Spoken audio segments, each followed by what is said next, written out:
Okay, well, who's going to do cleanup? Is that what I heard? Whoever said we're fine. Oh. okay, we're back on the agenda, and we're going on to the Enforcement and Compounding Committee report. The report is included in your packet, and we'll start off by Enforcement Committee related items. First, there was a report from University of California, San Diego's pilot program to permit patients to access medications from an automated storage device not immediately adjacent to a pharmacy, including possible modifications to the study parameters. So this is just the ongoing update from Sharp Hospital in San Diego and UCSD on how they are going with their pilot with the not going. with their Asteris machine. The study was originally scheduled to start in June or July of 2015, and it was delayed until January 2016. And at the February board meeting, the board approved a recommendation to ask UCSF to collect drug classification data as part of their study. At the June meeting, Dr. Hirsch reported that they had about 200 users in the study, which is approximately 4% of the 4,800 Sharp employees. The kiosk has 24-hour surveillance. Since they needed to average 140 prescription pickups per month to reach the study target of 820, and the current 80 pickups per month would fall short of that goal, Dr. Hirsch requested an extension to continue collecting data through the end of this year and proposed boarding back to the board in March 2017. So the board approved the committee's recommendation in July to allow UCSD to collect data through the first quarter of 2017 and report back the findings at the May 2017 board meeting, and also to allow UCSD to continue operating the kiosk until the board had a chance to review the data in May.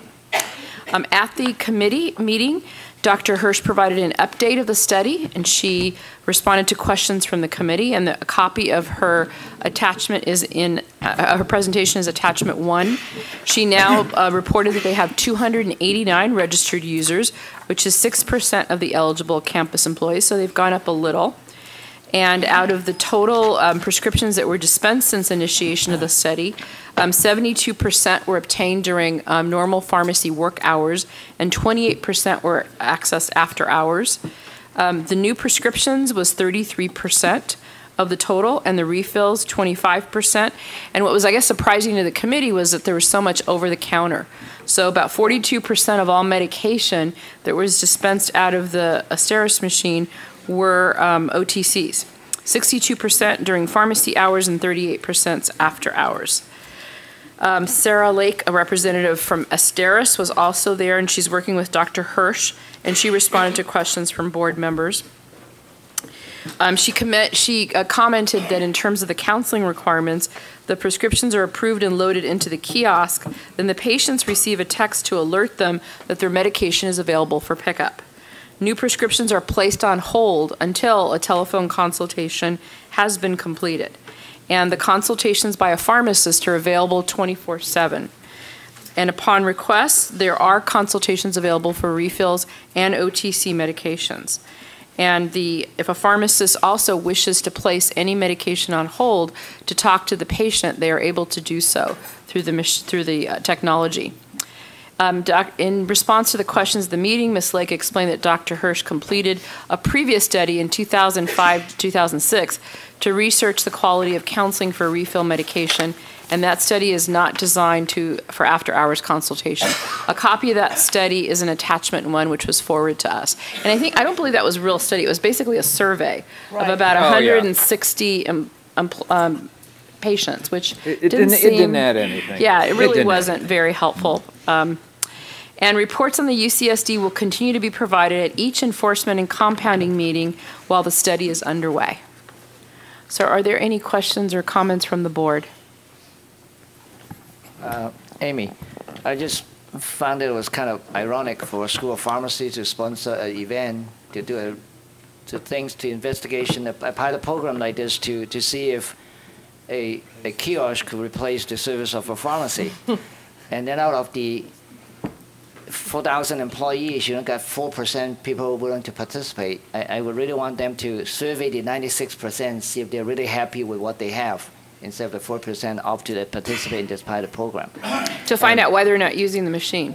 Exactly. So apparently 96% they don't want to sign up for using the machine. They're happy with the service with the regular pharmacy services. Well, I'm not sure that all the employees go there. So it could very well be that some of the employees are going to other pharmacies. Right. Because I thought one of the goals was to increase the number of on-site prescriptions. So you got to have some people who are interested in order to participate in some kind of pilot program. Apparently I think the effort kind of just show that they're heading the wrong direction. Well, the fact that 42% of the drugs were OTC says it's basically functioning at least 42% of the time as a vending machine for OTCs, right? Because there's no reason to even use a prescription for that. There's no 7-Eleven around the corner, I guess. Right. Any other board member comments or questions? Public comment. Okay, we'll continue reviewing the reports up until the extension that the board has provided Asteris and UCSD and Sharp. Item B, Cures 2.0 prescription monitoring program and use of cures by pharmacists. As of July 2016, as we've discussed, California law requires that all pharmacists with active licenses have access to cures or registered for cures. And the board has made considerable efforts to ensure pharmacists with active licenses are advised. At the committee meeting, Ms. Harold estimated that perhaps at that time we had 5% of registered pharmacists that have not yet signed up for cures, and we postulated that some of that may have been for out-of-state or pharmacists that were retired or not actively participating as a pharmacist. Right, although they still had active licenses, they just weren't actively practicing, or they just didn't know how to use a computer, which we know we had some inquiries on. Right. So what we're about to do is towards the end of November, we're going to send out one last mailing to encourage pharmacists that have active licenses that are not registered in cures to do so, and then we'll be done with it. That will be 3 sets of mailings to individuals, and I think at that point we're done. And then if there's something in the future we do with respect to enforcement, we can do it. But I'm not even sure that needs to be a big deal. We will have done what we can to kind of get the horse to water at this point. So I'm turning into my grandmother. I'm coming out with all these phrases. I'm sorry, what? Are we doing something about the pharmacists that are retired that are not, but they're still having to? Pharmacists that are retired do not have to register to sign up for cures. So we have a registered category of license. That's not practicing. That's not practicing. Right, but I think what you're saying though is that these are their license says they're retired. Well, no. If their license says retired, they don't have to do it. If their license says inactive, they don't have to, and they don't have to actually register. They have to apply to register. Although now the process is such that basically in order to apply to register, you're actually filling out the registration form, which immediately converts you into the system. The old system where you used to do those forms, that one you could apply to register without really signing up. Now you just go straight onto the computer and you would sign up. But you could have some pharmacists that are listed as active that are really retired. Yes. A lot of pharmacists won't give up their pharmacist license just in case, so they keep it active. They renew it in active status. But for $35, those that want to retire their license can file a fee with us for $35. They get a one-time ceremonial license, and then they're done with us. The only problem is if they change their mind and decide they want to become active again, they have to retake the exam. So even if you're holding an active license and you're not practicing, That's a disincentive. Then you would have to sign up for cures because you hold an active license and could resume practice at any time. Okay. So we have about 4,000 licensed pharmacists who have yet to sign up for cures. That would be 10%. It's probably closer to about 2. I thought we had about 70,000. We have 70,000 techs. Okay. So do we have any idea if they're actually using cures? Oh, We're gonna yes, talk about that. absolutely. I think Amy's about to tell you a That's my stat. next item. So if you look we're building suspense. very good. How much should you give Debbie to ask I that? know. There you go. 2 milk chocolate donuts. I'll give you the caramel one. Somebody's got them sorted up here like poker chips. Jeez. So attachment 2 provides those statistics. So as of August 25th, there were 38,259 dispensers registered for cures, And if you look at the patient activity reports on attachment 2, it shows that there's prescribers and there's dispensers. And my understanding is that the dispensers are physicians who dispense? Along with pharmacists, they're stuck together. Well, You there's can't dispense. dispensers, okay. Yeah. So out of the dispensers, if you look at the number of dispensers, the patient activity reports by the pharmacists are greatly higher than they are. Almost twice as much. Yeah, from a provider. So in terms of your question is whether they're accessing it, they are, because the amount that they have on there for accessing is 3 to 4 times what the prescribers and then they are. So maybe there might be some systems where they're relying on, the physicians are relying on the pharmacists to run it, or pharmacists are just more active in terms of accessing cures and using the data. So wait a minute, I'm looking at this. So the patient activity, so in January, 64,647. So this is the number of, Reports. okay. So if you look in August, okay. I mean, that's almost 500,000. I mean, Yeah. look at how, you can just see how it's built since they really converted to Yeah. Cures 2.0. And look at the prescribers is 281,000. So, and looking, and they're half the, Yeah, there's 122 prescribers. yep. So the dispensers, that's pharmacists. That actually is pharmacists on that one, and the one that you're reading there where it talks about the prescribers and the dispensers, the difference between the 38 and the 30, some of that 38,000 includes some pharmacists that have signed up in Cures 1.0 and never converted to 2.0 because they haven't signed on. The rest of it is prescribers that are also dispensers. And I don't know why they're listing themselves as dispensers, but that's what DOJ tells me. So this is data we should probably share also with, in our joint meetings with the medical board. Yeah, So they they get could it see too. that, The okay. medical board access sits on the change control board So with me. what's the access? That's how many times they access the system, but they didn't necessarily run a Okay, patient so the activity difference between report. these two is- The patient activity report is they were looking up to see how much Debbie Veal was on. Sometimes you have to access to keep it active. Pretty busy.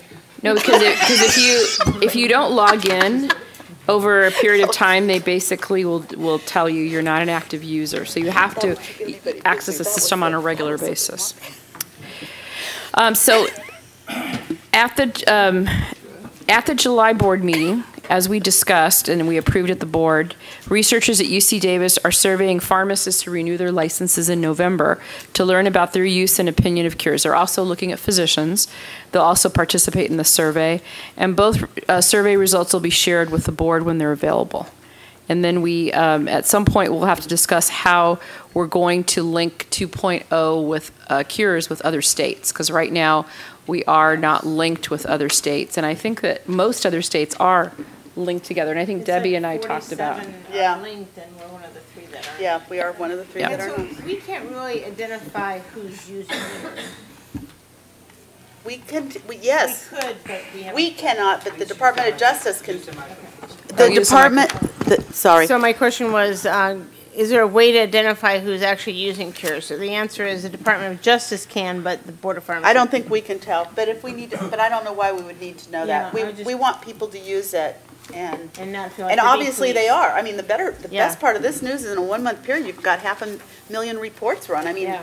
we've got 4 million going in at any given month approximately, so that's like 1/8 of them. That's not too bad. Yep, that's very good. Well, I think that's a lot about the corresponding responsibility training that's been provided with the DA, and I think we've increased the awareness with pharmacists to make I hope sure so. that they're aware to check cures. Well, it's a wonderful tool. It gives them information they wouldn't otherwise have, and it'll prevent a lot of drug diversion and drug just plain misadventures going on.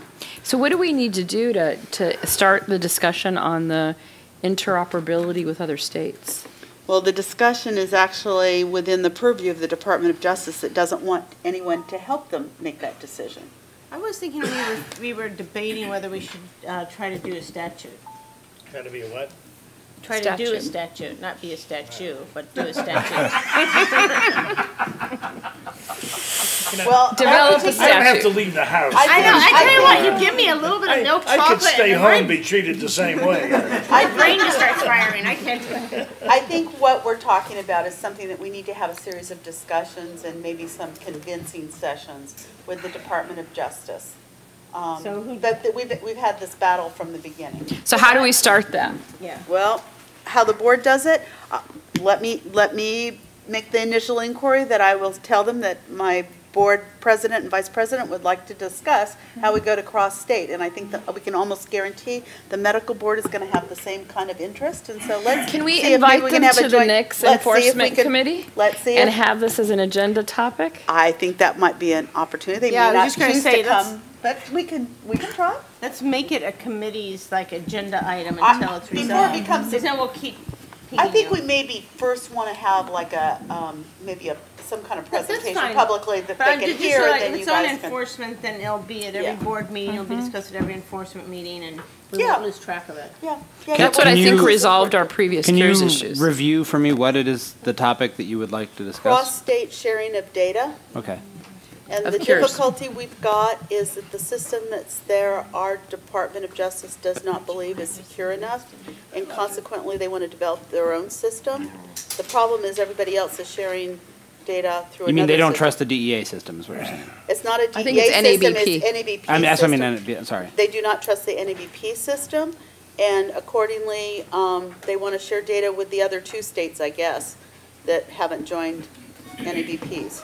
I think it's just an IT issue. They can just map the data, even though we use another system. There's a way to map the data so the data elements can come across. Yeah, I don't think it's technological. Their concern is more that there's a security issue involved.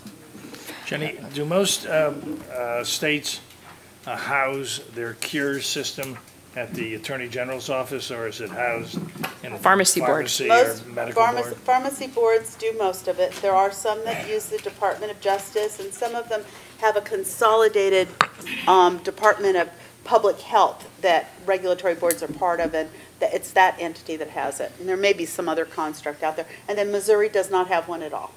Is there a strong Except for sense St. Louis. of ownership, or might that be something that we would offer as well, to be the custodian of the program? We offered that a couple of years ago, Yeah, I and we remember. were told, thank you, but no Yeah, thanks. do you think it's worth another run?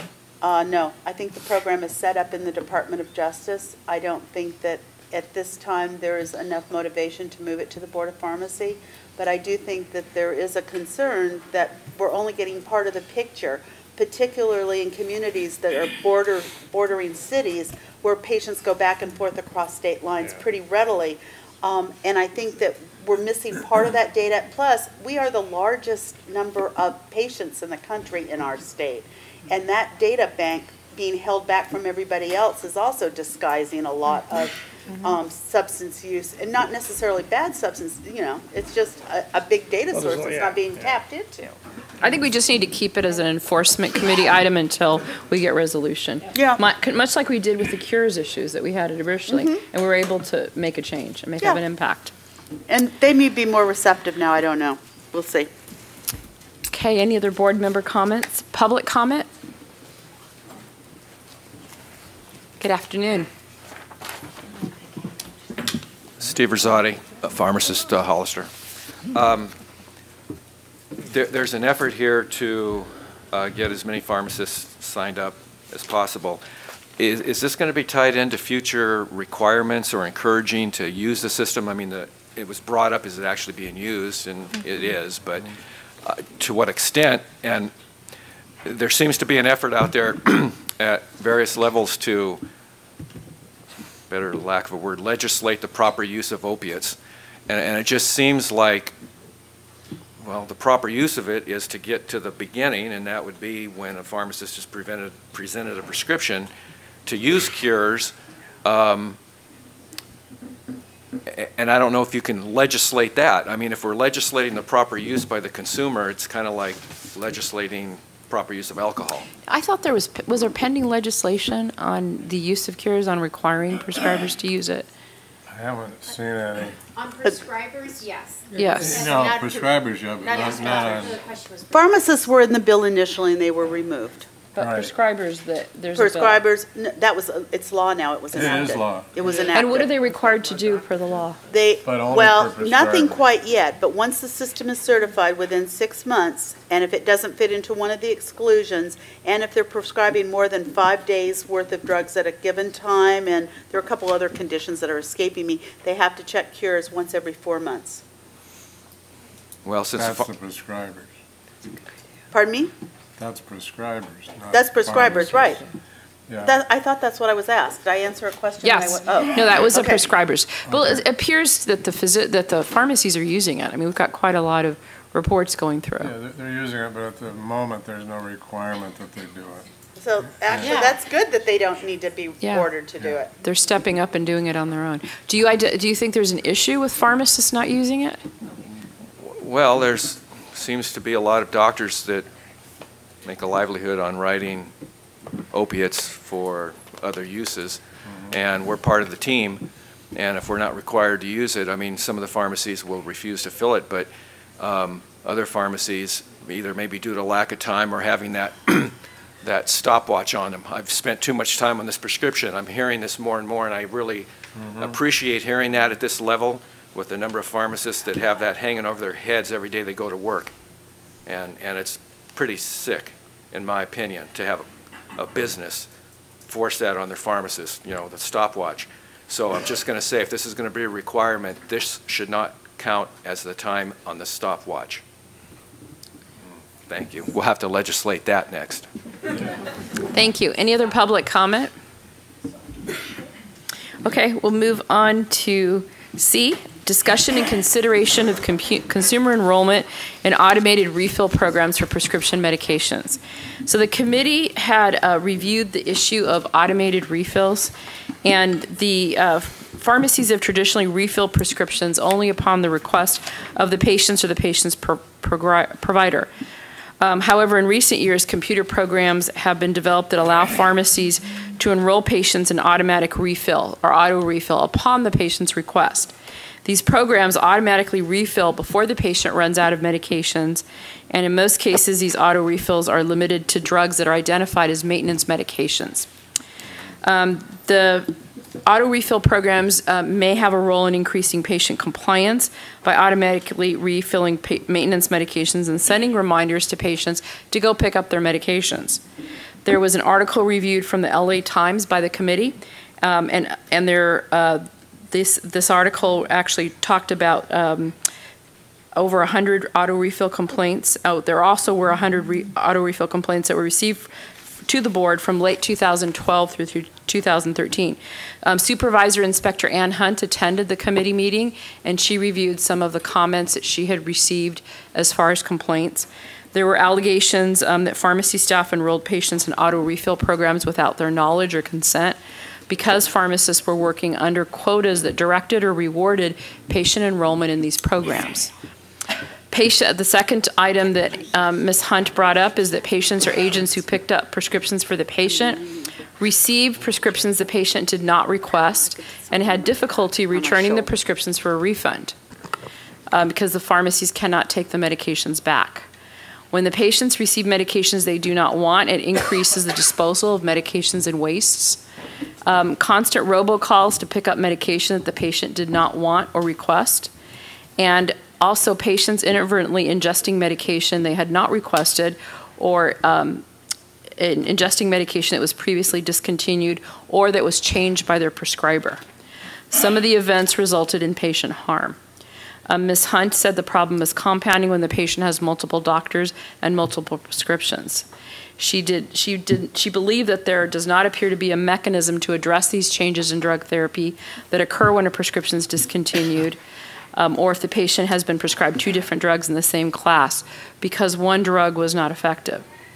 In response to the large number of complaints, Ms. Harold and other staff work with the various agencies to address these concerns and explore possible violations of pharmacy law and regulations. And did we have any actual violations that we were able to identify as a result of that? We found some of the violations which were listed up above where things happened that shouldn't have.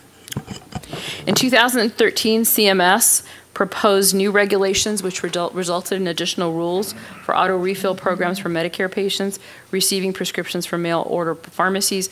A copy of the CMS memorandum from 2013 is included in attachment 3.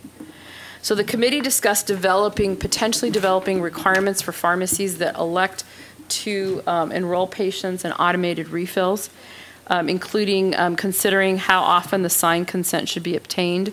So if, let's say that someone signs up for auto refill, Do they have to be renewed, that renewal annually? Whether signed content should be obtained separately for each prescription placed on auto refill, or once someone was on auto refill, it applied to all their medications. And with regard to pharmacies in the community pharmacy setting, there may want to be additional requirements for pharmacies to notify patients upon pickup, both verbally and in writing, if the prescription was filled automatically. So the patient would know when they picked it up, this was an auto refill, and that's why you received it. And it might help eliminate some of the confusion, or at least open a dialogue with the pharmacist to ask why that medication was there. With regard to mail order pharmacies, we discussed consider adding additional requirements consistent with the guidance from CMS. And with respect to both community pharmacies and mail order pharmacies, the committee may wish to consider requirements for written policies and procedures related to auto refills. And the policies and procedures may include procedures that will address how discontinued medications are removed from the auto refill program, and drug therapy reviews are conducted by the pharmacist to prevent duplicate therapy. So the committee recommendation is to have the board staff develop an analysis and presentation for the next committee meeting so that the committee can continue evaluating options for authorization and maintenance of auto refill documentation for both community and mail order pharmacies. Board comments, yes. From a consumer protection point of view, this does have ramifications that are not pleasant for the consumers of the state. I mean, just everything imaginable, aside from the items that you enumerated, it also can push Medicare patients into the donut hole unknowingly, and really have a significant financial consequence. And so just, if consumer advocacy is something that is, one of our missions, then this certainly falls into that category as far as I'm concerned. Thanks, Sam. Victor, do you agree with that, Cheryl? I totally agree with that. Amy? I think Victor had a comment. Then we'll go to you, Albert. Okay, sorry. I was just going to say, so currently, if a pharmacy or pharmacist is caught doing auto refill without the consent of the patient, do we have any fine, citation, or penalty towards that right now? Well, it depends a little bit on what's happened, but if they're dispensing a product the patient didn't want or didn't order, or it duplicates therapy, or worse yet, contramands something that was done in the interim since the time the drug was initially prescribed to the time of the refill, what is the penalty? It would be a cite and fine in all likelihood. But right now, is there a requirement that the patient has to sign to request auto refill? No, so it's basically, they told me that they wanted auto refill. But it's not a requirement. So they could say that the patient requested it, and the patient may not have understood either. A lot of I think times, that would be difficult to enforce. And the other thing that came out of this that was kind of interesting is that when we go in to inspect, we can't tell if it was an auto refill or not when we go in, and so there was someone had suggested that you somehow flag the prescription label, so the patient can identify that it was an auto refill as opposed to a, just a regular refill, which wouldn't necessarily say anything. But if the patient complained that they never authorized it, and then the pharmacy auto refill it. Now, I could cite you an example. It's like even the health plan. I would fill an original prescription for this patient with 5 refills. And then my patient will get a call from a chain store pharmacy said your refill is already done, without they even think about ordering a refill. So the patient come back to me and complain to me, is there any ramification or penalty we could impose on that particular pharmacy that they auto refill without the patient even authorize? I filed a complaint, Victor. Actually, the original at my store. Have the patient file a complaint. Well, we've heard that complaint though, Debbie. We've heard that. File a complaint. They don't have to accept the medication. They don't have to pick it up. But the patient frequently doesn't know. Thinks that the doctor ordered it, and then they're picking up the medication the doctor ordered specifically. I get it, and I like it. But that's a prescription transfer. That's an unauthorized transfer. I think the committee talked about that it has its place, but it has to be with enough knowledge by the consumer, and there be some protection parameters so that the consumer is protected. I don't think anyone's saying we should abolish it, Craig. I just think there needs to be more regulated so that the patients are protected. I'm saying I authorized it, I like it, and If I don't want to pick it up, I don't have to. Right. But but sometimes people do get confused. Albert- Sorry. Yeah, I think it's a problem because it's, I don't know how it happens. One of the chain store called me to go pick up my medication. Yeah. You don't fill your own meds, do you? You didn't sign up for it? No, I don't even, I don't know how they get my name on the list and call me to go pick up a medicine. I don't want to mention the chain, okay? So we have, I think the committee will continue discussion on this topic, and we'll bring back further before the board. Is there any public comment? Good afternoon, Brian Warren with the California Pharmacists Association. We do, I agree that patients receiving medications that they should not be receiving is a problem, and encourage a comprehensive discussion as the committee looks into this, and perhaps bringing in some of the chain pharmacies and pharmacy management software vendors to look at what the capacities are and how this can be done, because I think one worry would be that you're either making it more difficult for patients to get auto refill or more burdensome on the pharmacist who's working in order to enroll a patient in auto refill. And I think one of the impacts, I just have a personal story. My wife has a medication that she has requested to be placed on auto refill several times from a pharmacy, and they haven't done it. They just say, oh yeah, we'll add it, and then they never did, and it's resulted in her having a delay in getting those medications. So I think, as Greg was saying, there's serious benefit to patients in being in auto refill, and there's a lot of work that's been done from pharmacies on behalf of encouraging compliance and encouraging medication adherence. So we want to ensure that the patients are able to get their medications, and also ensure that the pharmacist isn't burdened with any unnecessary workload that is going to naturally distract from their other obligations as a pharmacist. Thank you. Thank you. Any other public comment? Okay, moving on to item D. The committee had asked for some statistics. This goes back to one of Alan's previous questions about data. At this particular meeting, the board Chief of Enforcement, Julie Ansell, who's here, had provided a presentation regarding citations and fines issued by the board. Attachment 4 contains a copy of her presentation. She commented that the top 3 licensees, pharmacies, pharmacists, and technicians, account for 90% of all fines. And the remaining 10% are within wholesalers, clinics, and hospitals. Ms. Harrell stated that citation and fine or letter of admonishment is not considered formal discipline. I'm not sure how many really know that. I think some people believe when they get a citation and fine, it is discipline. But it is not formal. It's kind of like getting a traffic ticket, is what you explained. By the very statute that authorizes it, it is not discipline. And it's the whole goal is to prevent them from getting to the next level. Right. It's an educational mechanism, and it also demonstrates what we've been doing in terms of going out and doing an inspection and documenting that we did an inspection, we found a violation, and we made an attempt to correct the marketplace so it functions better. What's the 4301 letter? That is a violation, unprofessional conduct letter, I suppose. What are you pulling it? Yeah, Josh just said it's a warning letter. Now that is discipline. Yeah, education letter is a better way to put it. Oh, that's when we're closing, if it's a violation, knock it off, yeah. So starting from the bottom up, so citation and fine is, citation's the lowest, right? Well, correction, fix this, show me proof of it is the lowest level, because there you just got a note made on your inspection report. Then you go to a violation, which triggers an investigation report, which results in it being closed various ways. One of the closures is to subject educated, closure letter, no further action.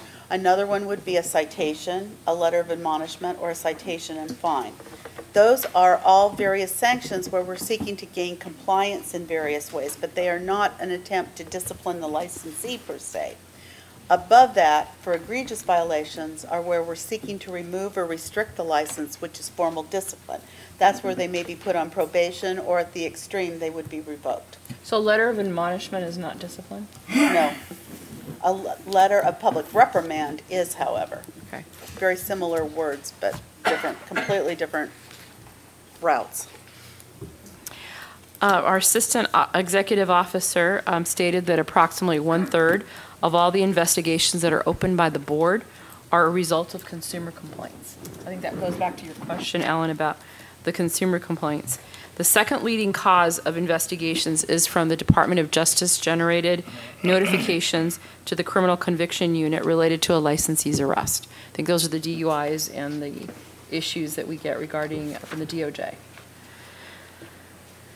Ms. Ansel, I think that was, this next part is regarding the medication errors. So that's it for the citations and fines. Does any of the board members have any questions about attachment 4 or this topic? Public comment. Okay, moving on to item E, discussion and consideration of data describing medication errors for board-issued citations and fines. Ms. Ansel also provided a presentation on the number of citations and fine issues for medication errors and a more detailed look. Attachment 5 includes the first quarter of the enforcement statistics, SB 1441, for fiscal year 2016-17, and the committee reviewed the statistics during the meeting. Any board member comments? Do we have a copy of her presentation? Yes, it's in the attachments. 4. Yeah, Attachment 5 has the med error. Attachment 4 is the citations and fines, and attachment 5 is the medication errors. So she's showing like the look-alike, sound-alike drugs.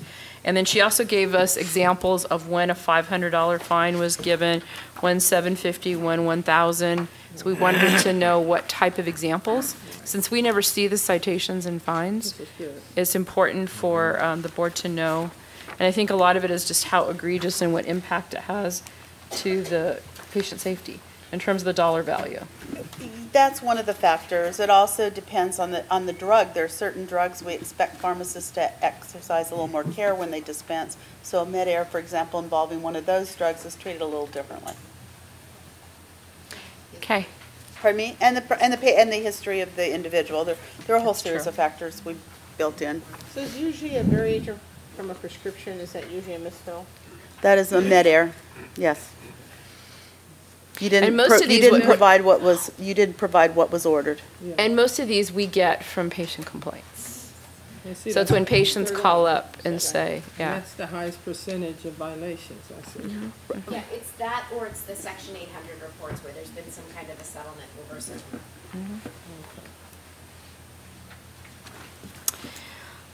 Any board member comments? Any public comments?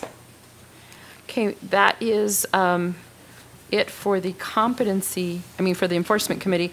The next meeting date is January 4th, 2017. And I think we've actually got the dates for the rest of the year. We'll have a meeting also on April 18th, 2017, July 12th, and October 17th, 2017. And thanks to Anne for being proactive in getting our committee dates scheduled for the rest of the year for 2017, because it helps with schedules.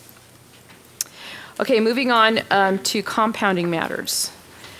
First, and where's Christine? She needs to come up here for this. She's hiding out over in the corner of the room. Our compounding expert. So the committee discussed consideration of pharmacy requests for compliance delays for construction pursuant to Title 16 California Code of Regulations 1735.6F and 1751.4I. Given the fact that our sterile compounding regulations go into effect January 1st, and there is a regulation portion that deals with a waiver exception for, and that's in 1735.6F, and it states where compliance with the January 1st, 2017 amendments to Article 4.5 or Article 7 requires physical construction or alteration to a facility or physical environment, the board or its designee may grant a waiver of such compliance for a period of time to permit such physical change. Applications for any waiver shall be made by the licensee in writing, and the request shall identify the provisions requiring the physical construction or alteration and the timeline for any such changes. The board or its designee may grant the waiver when, in its discretion, good cause is demonstrated for such waiver. We've worked, Christine and Ginny and Alan and I worked on a waiver form that was just used as a sample, because some of the pharmacies were asking, well, what information do you need? And this was just, I mean, it's not required, but it's a sample that can be used for submitting these waiver requests. And attachment 5.5 are the sample waiver forms for hospital and for community pharmacies. And during this meeting, we're going to talk about the waiver process and also establish a process on how we're going to manage the review and approval of these waivers and who's going to make the decisions.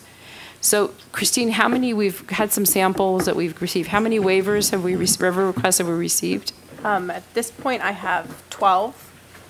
At least one of them is not complete. So 11 that are probably actionable if we were ready. So we were talking about how to manage the waiver request, because we believe that there's going to be a significant number. So we talked offline to try to see whether we can have board staff, Christine, review them and provide to Ginny, who can assess whether the waiver requests meet the regulation standard. For any that do not, or if there are there's a concern from the pharmacy or they want to escalate it further, we could forward it to we talked about forming a waiver committee that will meet twice a month or monthly. That will be a scheduled, actually noticed meeting. And I was going to ask Alan if he would participate along with me on this committee to review the waiver requests that did not pass Christine and Ginny's approval to confirm. Or if Ginny has any questions about any of the Lord ones that knows she I'll saw. have questions. I mean, this is our first I can stab. guarantee at the front end I'll have questions. We have no idea what we're going to get. We don't have no idea how many. I mean, I think you anticipate quite a lot that are going to come through. I do, and I think that I have a few concerns with that, if I may. My concern is that we have 2 months. Having 1 or 2 meetings to get through all of these, I don't think is going to be probably as effective as we'd want it to be. I mean, just the 11 that I have are complete. I have 3 that are completely outside of what I would say is allowed by the law. I would really like to get some guidance on where we're going to draw the line and what is going to be allowed to even be accepted as a possible waiver. I mean, I have a facility that is asking for a waiver basically till July of 2018, at which time they'll decide whether they're going to do construction or not. They don't have plans for construction. They just want a waiver to continue practicing as they are. I feel like I would like some way of us saying, I'm sorry, you're outside of the scope. We can't authorize this. It's not allowed in the law, and we can just move on from that blatant. It can't happen. But I did not, I mean, let me rephrase. I was not recommending having a committee go over all of them. I'm going to say you go over them with Ginny. And the ones that Ginny believes that the two of you need some board action on. To deny, we can go ahead and review at the waiver committee. And we can have it as often as we need to have it. So is there going to be a waiver committee? That's we're discussing, basically, Alan and I, unless anyone else also wants to be on. No, I just. Come on, Stan. I'm hearing the footsteps running the other direction, Stan. Stan, you might want to point that microphone toward Debbie Veal at this point. Yeah, that's right. I mean, we'll thought the first one could be in person, then we can probably, hopefully do it over the phone. I'm hoping that the first one in person, we should be able to set up some parameters about where we're going, because we kind of seen some of the sample. I mean, there's a couple of them in here, they did the very thing we asked them not to. We've got plans and the whole bit. And I agree with you, Christine. If they're not just asking for a waiver just to ask for a waiver, I think we should deny. I mean, my recommendation would be. It doesn't fit the criteria. Doesn't fit the criteria, because we have very explicit reasons for that waiver to be issued. So I have a list of questions, if I may try to get some clarity so I know when I'm looking at these. The first one is, are we going to allow a waiver or possibly approve a waiver for a facility that is not currently under construction? So give us an example. What do you mean by a? My waiver request is sometime in July of 2017, so 6 months from now, I will actually start construction. But I would like a waiver to practice under whatever circumstances I've been practicing under for the last 6 years until I can start that construction in 6 months.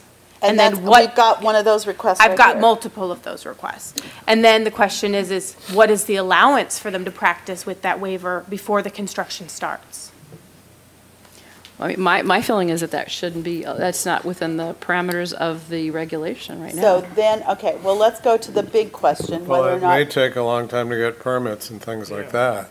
Yeah, but then But that a would year? be, but in the It's- permit. Anything's possible. But Greg, they have an option to submit a timeline where that is actually factored into the timeline. So there are some, I mean, I did see one where we had a facility that did that. And they gave us a timeline and they had the permit, they even had bidding for construction. And that's fine because they have given us a timeline and they're working on it. But for, what she's saying is someone has said, I'm just going to continue as is.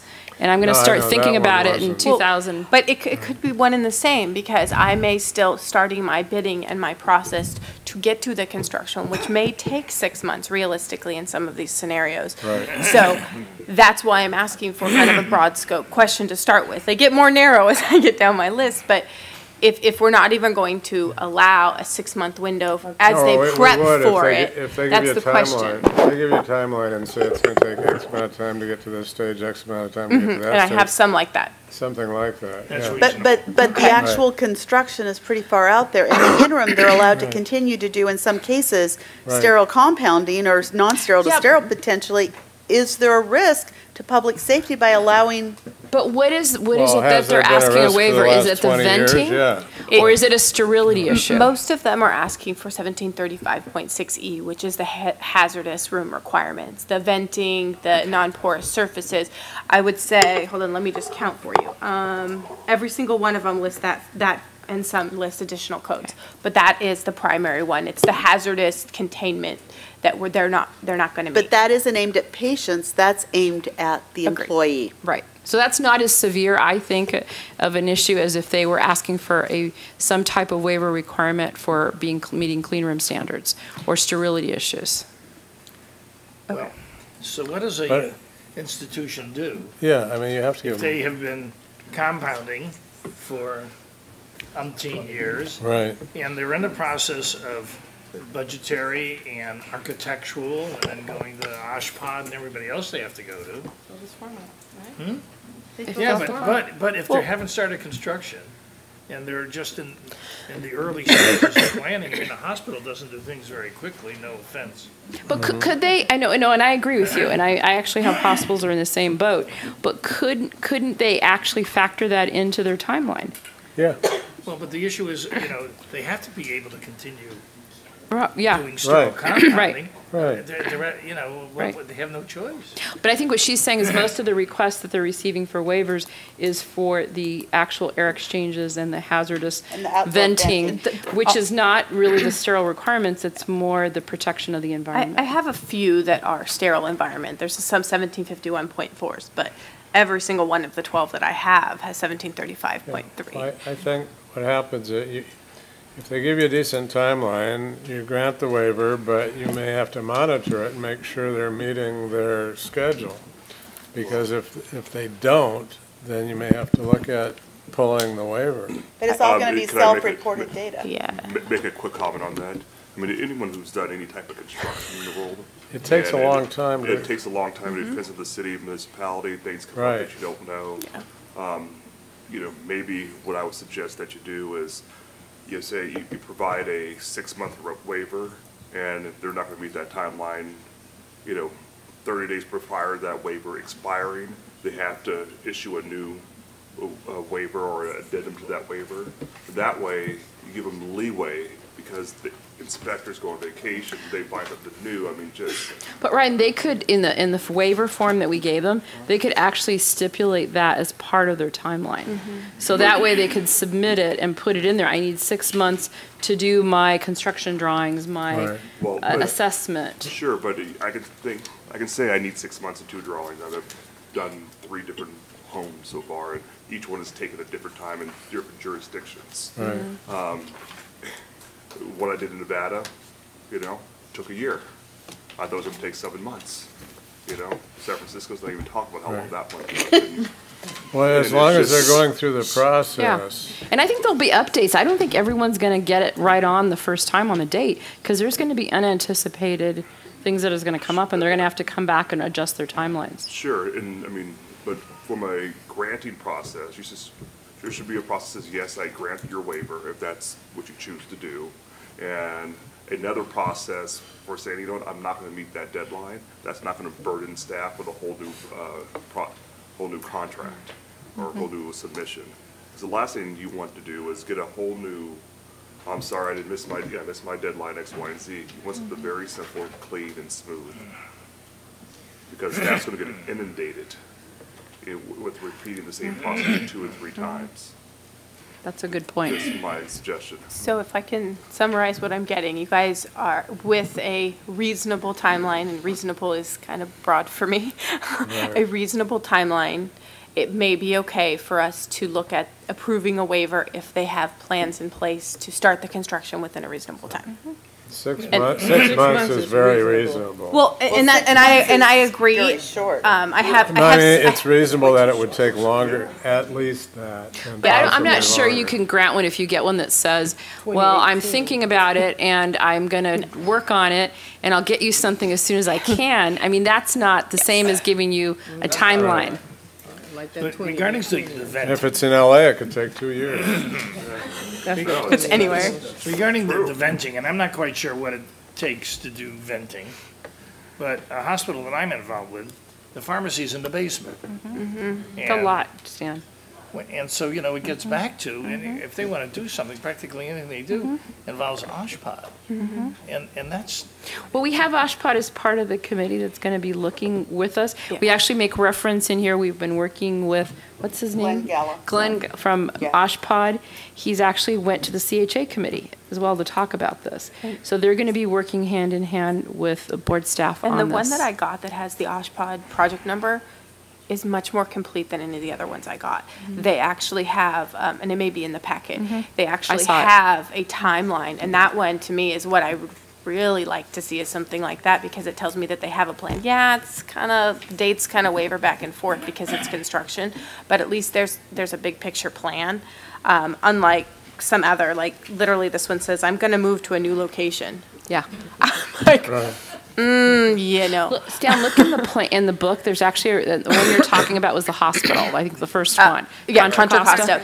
Contra Costa Yeah. Hospital actually has a very good, very complete, concise, and they give you a timeline of everything that they're doing. I think that's, Yeah. I agree, I thought that was the best one of the ones that And we had in it there. didn't use our form, but it was very precise. I got a little bit more information. I've been communicating with most of them when there's something that I want to know so I understand their plan. But when it comes across like that, and then there's one more that had an OSHPD information. No, I guess, actually, Contra Costa's not even the one that had the OSHPD approval. They were still going Yeah, through they're the process, but there's another one that we got in on, They said no. we received it on 10/21 that actually has the OSHPD number, but they're actually in the process of construction already. They just don't think the room will be open until 1/1. So I think that those two ones particularly, to me, I think they fit exactly why we're doing the waiver. And I don't think that we have issues with them. It's, as long as you guys understand what I'm saying, depending on the time frame, then I'm golden on that one. The other thing that has come up is I've been asked, and I have some information if you're willing to look at it, for a modular clean room. Germ Free is a manufacturer of a modular clean room, and multiple locations in the state have actually asked to use this as part of their waiver program. Let me hand these up to you guys. I think it's a great idea, Christine, because it allows you to do construction and still maintain patient. Thank you. I've seen these, they're actually really You good. got it faster coming from. So I actually, I don't know, probably 2015, I toured one of these. And we're not promoting this vendor, we are just no, talking about the we're- concept. No, and this is just one type of modular clean room. I've actually seen this modular clean room. It is 800 and 797 compliant. It is actually to my attention because I have somebody that's asking me how to fill out the application to get this license. I don't really know where we want to go with that. I think personally, I think it's a good option for people rather than moving a sterile environment into a patient room, which usually doesn't meet all of our requirements, because then my next question will be well, can I entertain waivers for a temporary location while they renovate the other one that got a waiver? Do you know what I mean? Can we consider this as part of for a hospital? Part of a We what? could license Satellite? it, we Yeah. can license it as we do a part of a temporary sterile. I mean, I think we'd want to make sure it was okay before we allowed them to do sterile compounding it, because we don't let anybody else do something like So that. But I think it's a very, I mean, to me, without knowing anything about it, it seems like a potential option So that would solve a lot of problems for My us. understanding on how it works, and I actually have the germ-free guys, actually, if we need to call and ask questions, their senior management's on, basically on call for me. He says Yeah, that they the take, the parking tractor lot. trailer comes in and they place it at a location, and it'll be defined location for us. At least part of the water, the electrical, and possibly the ventilation can, but doesn't necessarily have to be hooked up to the building. And then it's actually its own entrance. It has a keypad, it has security, it has cameras on the outside. You walk in to like an office area, you'll see the schematic. Some of you have this. I couldn't get it to print very pretty, sorry. So you enter, and it's all clean room grade everything. You enter, and then you would turn left, and that would be the hazardous area where everything's negative pressure, and you would turn right, and it has the positive pressure.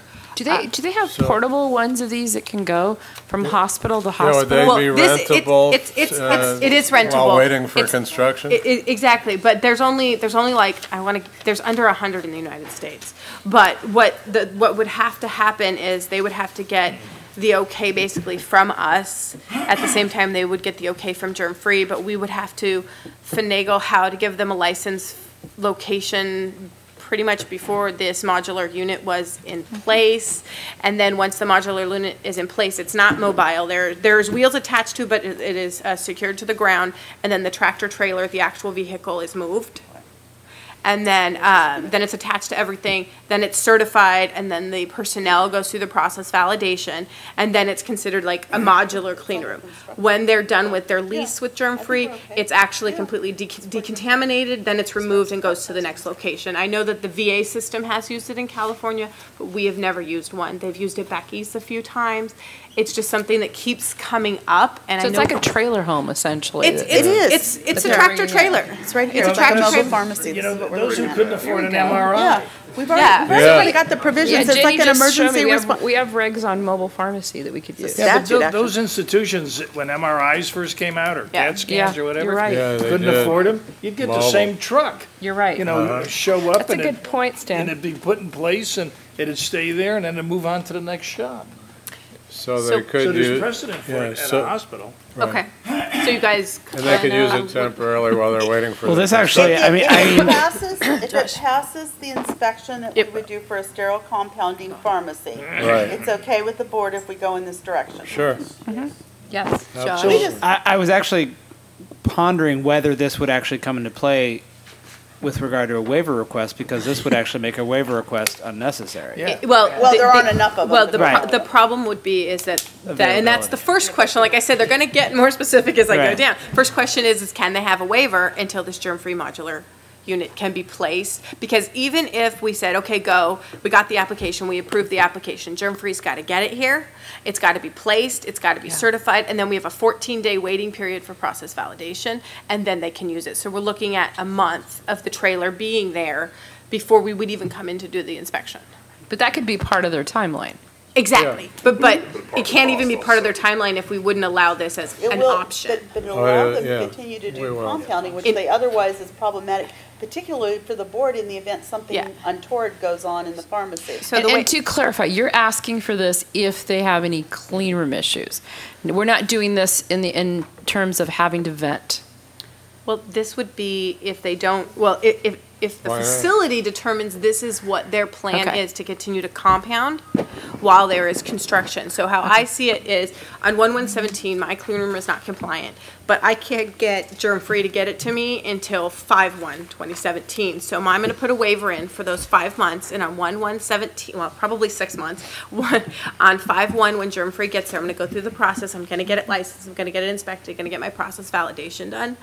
And then I'm going to move into the trailer on 6/1, right? Everything looks beautiful, and my waiver is no longer needed because I'm not using the LSE that I needed the waiver for. I now have this pristine, compliant 797-800 trailer that I don't need that. And then we'll figure out the transition back, because we'll have to inspect after construction is done as well. A question for you. Yeah, How much is the cost per month? I have no idea. Well, I mean, for a compounding pharmacist, that's probably the number one or number two question. Okay. If this is so expensive, it may not be an option. Well, I don't think we're telling them it is the option. It's the only People way are to go. coming to me and asking me, can I make this my option? Can I have it as an option? And me, I'm coming to you like, is it an option you guys are okay with?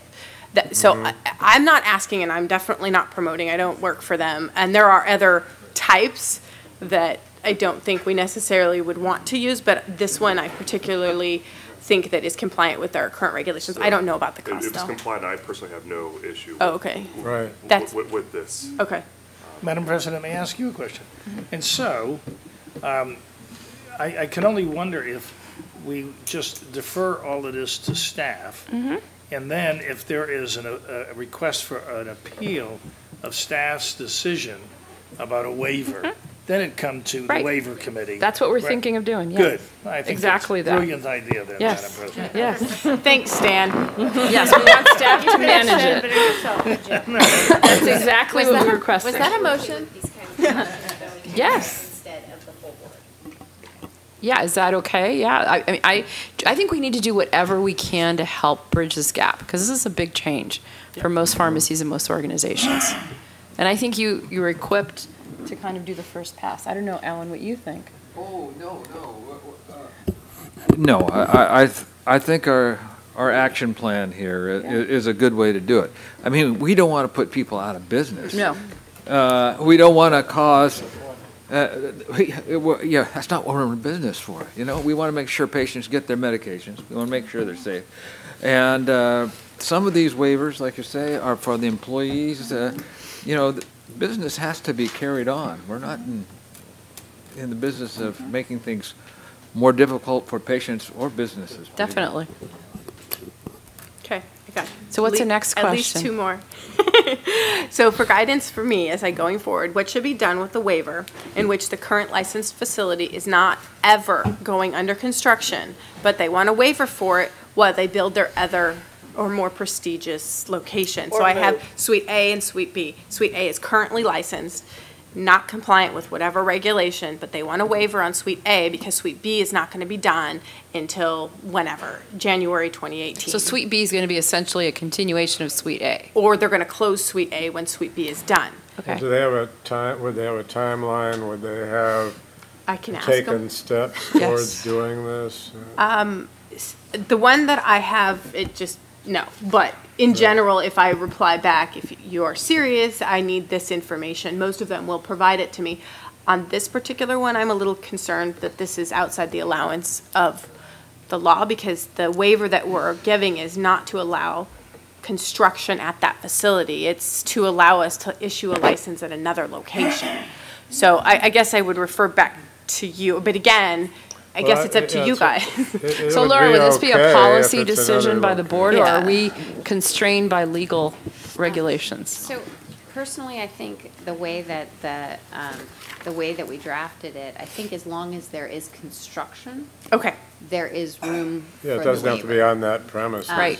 Now, I would recognize that maybe we also want to overlap our licensing requirements there. So if moving from Suite A to Suite B would normally require a new application, then maybe we build that in and say, it's Okay. going to have to be coordinated. You're going to have to do both things. Well, that would be part of their timeline, But is to but I- apply for the new license. But I think as long as there's actual construction going on, I think that's what the standard that we built in was. Now, the construction doesn't have to have, you don't have to get out a hammer and knock a hole. Okay.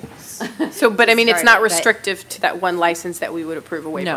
on. No. That's my biggest concern. I don't think we should. No, it shouldn't be. I think you end up interfering with the ability to You make made it lots of work. people happy with that answer. Lots. And in some cases, it's better for public safety for them to open up a new site. And if they No, want to yeah, go to all sure. that effort to do that, we should encourage that, Yeah. if it's safer. Agreed. I just didn't know if it was in the scope of what we could do. And then the last kind of broad question I have is when they move, so A and B again here, they're going to do construction on A and they ask for a waiver for A, but then the construction on Suite A is becoming too cumbersome that they don't feel it's safe to continue to compound. They're going to do a temporary location on Suite B, but Suite B is also not going to be compliant with all the regulations. So can they apply for a waiver on Suite B as a temporary sterile compounding facility, and as part of the licensure of Suite B, at any point during this renovation, can the temporary but new LSC for us apply for a waiver at the same time we issue the LSC? One more time? So are they? No, I got it. Yeah, that was quite a lot of that. Well, I've got a couple like that. Like I think it would be okay. they want to move out for safety, but at the same time, the facility that they're going to build is not going to. So it's similar to the first situation, Yeah. except in this situation, they're going to move over under the same conditions that Suite A would have had in the Or old scenario. sometimes worse. They'll be moving from a clean room with an ante-room to a segregated compounding area, but the segregated compounding area is not necessarily going to have all the room requirements. So they'll have a lower BUD, but they still have all the room requirements. And then for me, it's an issue when I send an inspector in, because can't issue a license unless they're compliant with the law. So at the same time we would issue the license, we'd have to have a waiver. But isn't this fun, Jenny? I think, I think this is, I think we should accommodate that if possible. Okay. Yeah, I I mean, we're mean, gonna have to draw some Okay. schematic Yeah. models. yeah, on because how I mean, this- at some point also, I mean, and I guess it's gonna be your judgment, you know, when they're going to maybe a worse situation. Yeah. I mean, it's still gotta be okay, and, you know, that, you know what I mean? Well, especially if they lower the BUD. If they're going to do it and they give Exactly. a 12-hour BUD, at least Okay. you're mitigating that change. Well, and that's my thing. It's like when you go from, and I would much rather them move locations when there's any type of construction than Sure. continue to compound in there, and Yeah. gosh only knows what we're gonna end up with. Right. I'd rather them move and allow to do that, but I didn't know what you guys were okay with. Yeah, I mean, I think, That should be okay. Yes. As long Okay. as, I think that staff has to walk away from this knowing that we are committed to not disrupt okay. a acute Business. facility in particular Right. with their ability to compound, and that either staff is gonna have to look at it with more of a flexible eye, or, you know, just taking into consideration that it is gonna go to a better place, or the leadership of the board, the executive officer, is gonna have to step in, you know, with the idea of finding flexibility if possible, because the continuation of this service for a facility It's important. is critical. Yes. Or they may have to buy the drugs from another source. That may be one of the interim solutions, or a shorter BUD, or maybe some other kind of extreme. I don't even know what it would look like, but I mean, I just. but the point is, we want to work with them to Yes. accomplish the goal. We want to of- work with them, but we just got to make sure that the safety is Right. there too. And I think, like you said, there's ways to accommodate that, but, and you guys are the expert, I'd far from it. Can I ask with this portable clean room, and I know we've heard from some small hospitals that they believe that the cost of putting all this together is going to be, are there any type of these clean rooms that can be moved for those smaller locations? I mean, are they, Well, like instead of a trailer, kind of like maybe a mobile box. Well, there's No, like a- modular clean rooms, like a which mobile are home or something, you know, that you kind of move There's no around. Winnebago compounding. Okay. No, there's modular clean rooms that actually they could put one Right. in this room where they vent out the top, and then you would put it through a window or something like that. So there are things that can be built that would be clean room compliant within a room that could then, when you're done with it, be taken down and moved to the next location. But there isn't anything like, you know, where you could just literally, because every time you would drive, you have to recertify Yeah. the room and the Right. hoods. So it wouldn't really But be could they do a cost. permanent? Yeah, that's, aren't you talking like a, Modular. Yeah, like a absolutely. modular Yeah. house? They Absolutely. just bring it in. Yeah. You can, Okay. you can do permit modular. They take a little bit maintenance, but I still yes. remember that one teleconference we had with that pharmacy in Key West. Oh, Where, yeah, that's remember pretty that? amazing. Yeah, maybe She we was a need to talk to small her rural again. hospital, and she was she was Yeah. You know compliant what? and made her, and she was fully compliant. Maybe Eric told us We about could her. probably get some ideas from her about Yeah. what could work as interim solutions. She was pretty creative. People are being pretty creative. Most of them have a plan. I guess the only one that I have left is The Well, facility, can I just ask one question, though? If we're going to have those temporary situations, is it too much to ask that you would inspect them maybe more often? well, we will inspect before the permit is Before, issued for them but- to go in. But then I guess even like, maybe like a month or two after it's in operation, just to make sure, because it is That's going to be temporary. hard for them. I think if they do the initial inspection, and you're going to license them, you're going to inspect them before they're licensed. They get, yeah, in order to issue Yeah. a renew, they would get one, and then if that temporary location is still active in a year, they would get one at the renewal period. But when we issue an LSC, it automatically defaults to the expiration date of the overall PHY or HSP. So there is the possibility that It would be maybe it six would months be later. 2 or 3 or 6 or 9 months later. Yeah. Okay. So there's a lot of working things in there. A lot of the temporary spaces aren't necessarily being built just to be a temporary space. It's like my main pharmacy's under construction, so we're moving everything to the OR satellite. So they're already active locations. They're just giving them more of the compounding work while they renovate the larger compounding room. There are a few that will be made so that they can do that for especially the smaller hospitals that don't have multiple satellites. But one of the things we're already having to do when they make a major structural modification to any of their clean rooms or their compounding areas, we still have to go out and inspect. Yes. And so we just simply are gonna lack the staff to be able Yeah. to inspect these things monthly and do all the other renewals and all the other ones. And then in addition, we've also gonna have to bring up the outsourcing facilities in the midst of all this. So we're gonna have a Yay. lot of demands on our staff, and the more highly trained ones, which are gonna be the ones that we're more likely to want to deploy into these waiver situations, are gonna be also tied up with the outsourcing. So we're gonna have some resource issues. And the other thing you do have, if you have more than one pharmacy, you could have one of your pharmacies under construction. The other one can make medications for the second pharmacy yeah, under the requirement that they notify the board that they're contracting. Under 4123, they can make patient-specific sterile injectables, that's all. So it doesn't allow, like, bulk compounding. It has to be One at a time, that's patient-specific. one at a Patient time, right? specific. Patient-specific, yeah. Okay. So they could make their TPNs or their Okay. chemotherapy. Christine, can this, the modular could be a permanent Yeah, she use? said so. Well, you I could mean, be- if they wanted to make that, I don't see why not. I Yeah, mean, because I think anytime you involve construction in the hospital, it costs arm and a leg. It's probably a lot more feasible for them to just have a modular. Yeah, but I don't think Germ-Free actually sells them. I think that they are renting, and my understanding is they rent them at 3 and then 6 months and 9 months. You have to tell them how long you want it for. So but I've never asked. Like I said, I don't even know how much they cost. I assume they're, I'm sure a lot assuming cheaper they're not than very the- cheap because they're It's a pretty lot low cheaper built. than the repair, remodel in the basement. And it may It may not have to be. be from germ-free. I mean, there may Well, be. the Germ-Free is the only one that has come, like, that a licensee has asked me about specifically. I haven't had any other vendors reach out to me or my staff, and I haven't had any pharmacies I'm sure. come up asking how to apply for anything but a Germ-Free. There may be other ones, and I can look at those, but this is the only one that's come to You my said there attention. could be a permanent modular. There is companies that will build a modular clean room Right. in any space that you give them, Right. but it's normally in a space within a building. Like Oh. it wouldn't actually be like.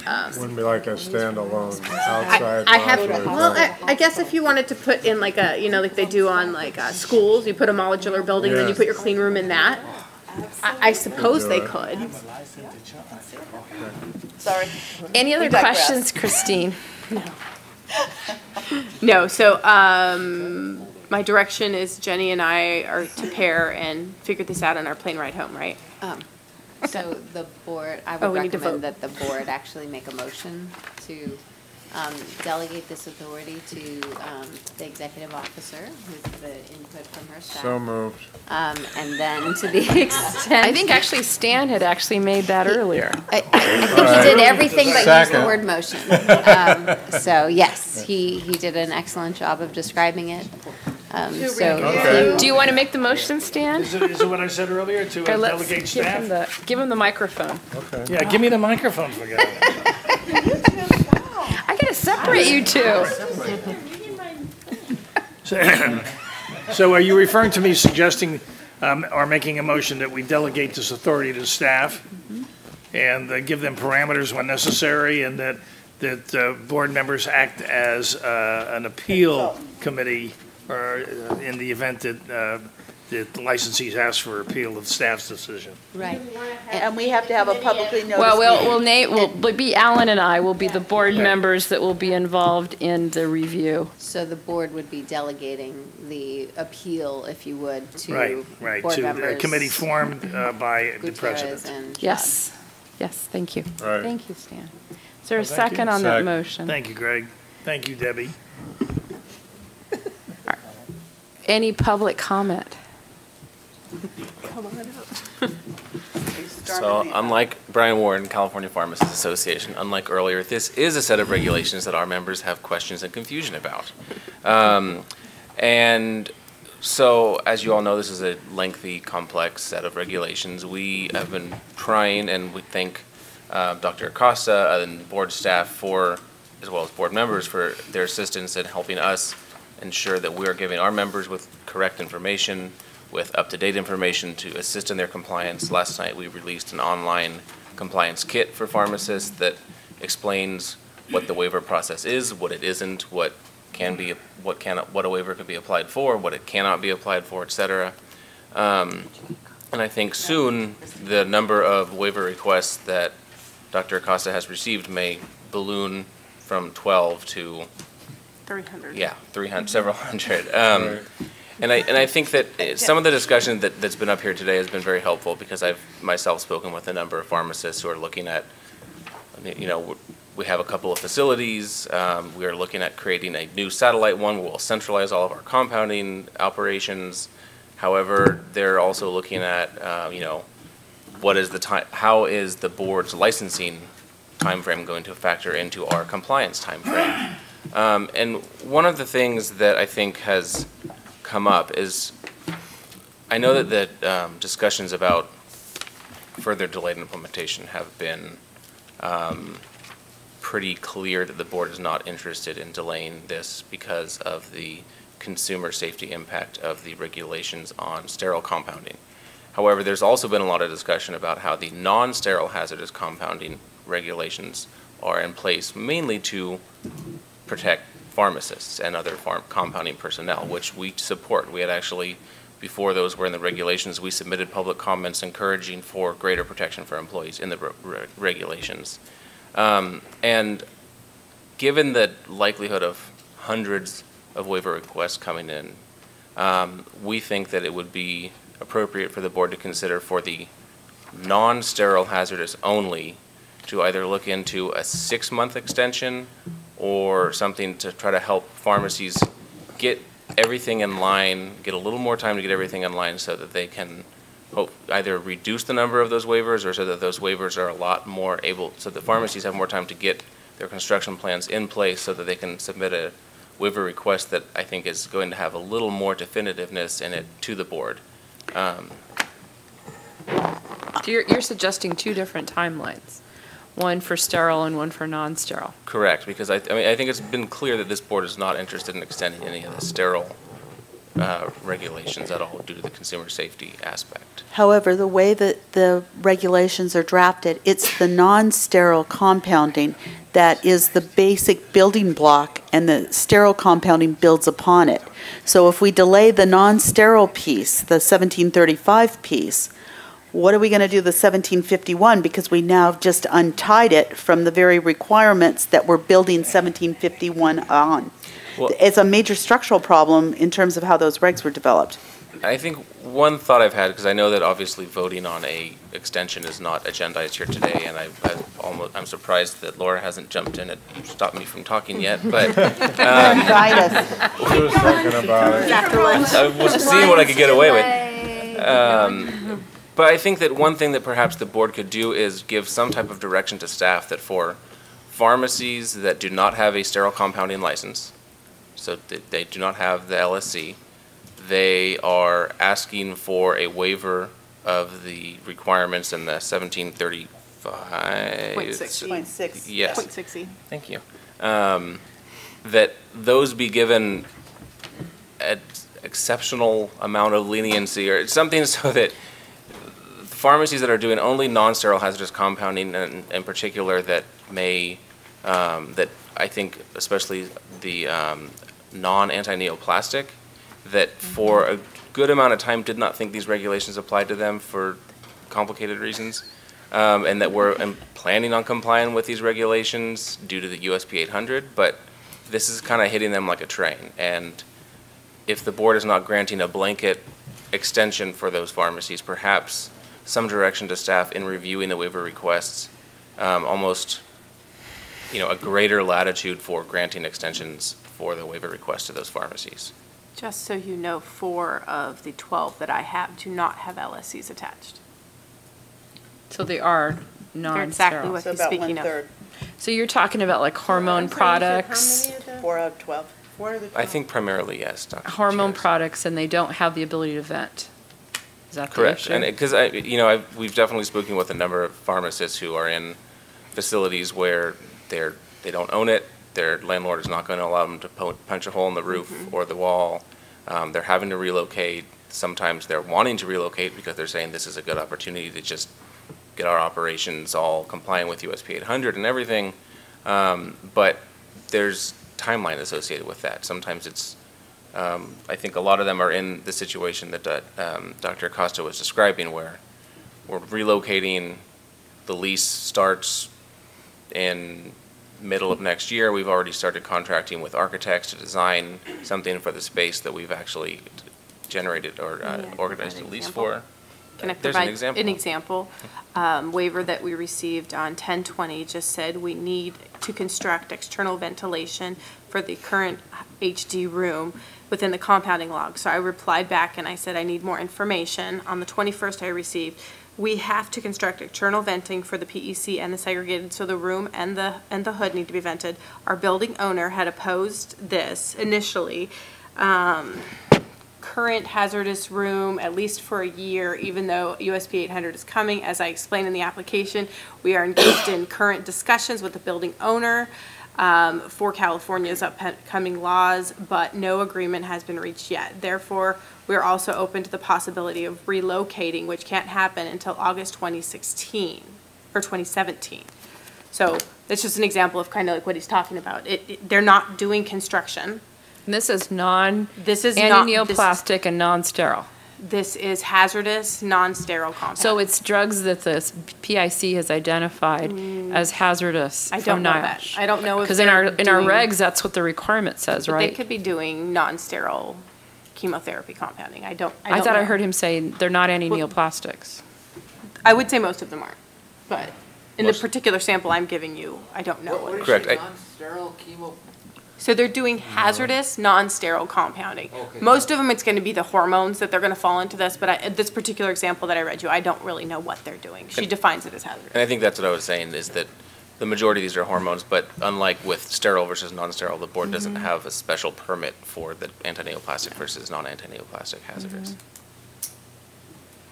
Yeah, So say again what you're proposing. So what I'm proposing is that the board provide direction to staff that when receiving applications from pharmacies that do not have a sterile compounding license, so we know they're not doing sterile, that greater latitude or leniency be given in granting these waivers. Because those are the pharmacies that the sterile compounding consumer safety impact is not the threat that it is. And also, these are pharmacies that a great majority of them, I don't think, although they eventually planned on being compliant, they were looking forward to USP 800's implementation date, which is July 2018. So a lot of them are suddenly being forced to do this 18 months sooner than anticipated and are kind of caught with their pants down. And they're racing to try to get there. And I think Dr. Acosta has seen a lot of these pharmacies maybe getting creative, and I think we'll see a lot of people, but I think over the next 6 months, we're going to see a lot of those plans starting to materialize more, so that as pharmacies are trying to generate those plans, this would give them additional time if they have at least some type of plan that they can put on paper. If the board can be a little more lenient in granting those waivers, I think it would be great. Is it too lenient if we went with the USP 800 date? So what's on your agenda is simply the request for the compliance delays. So, and the waivers specifically.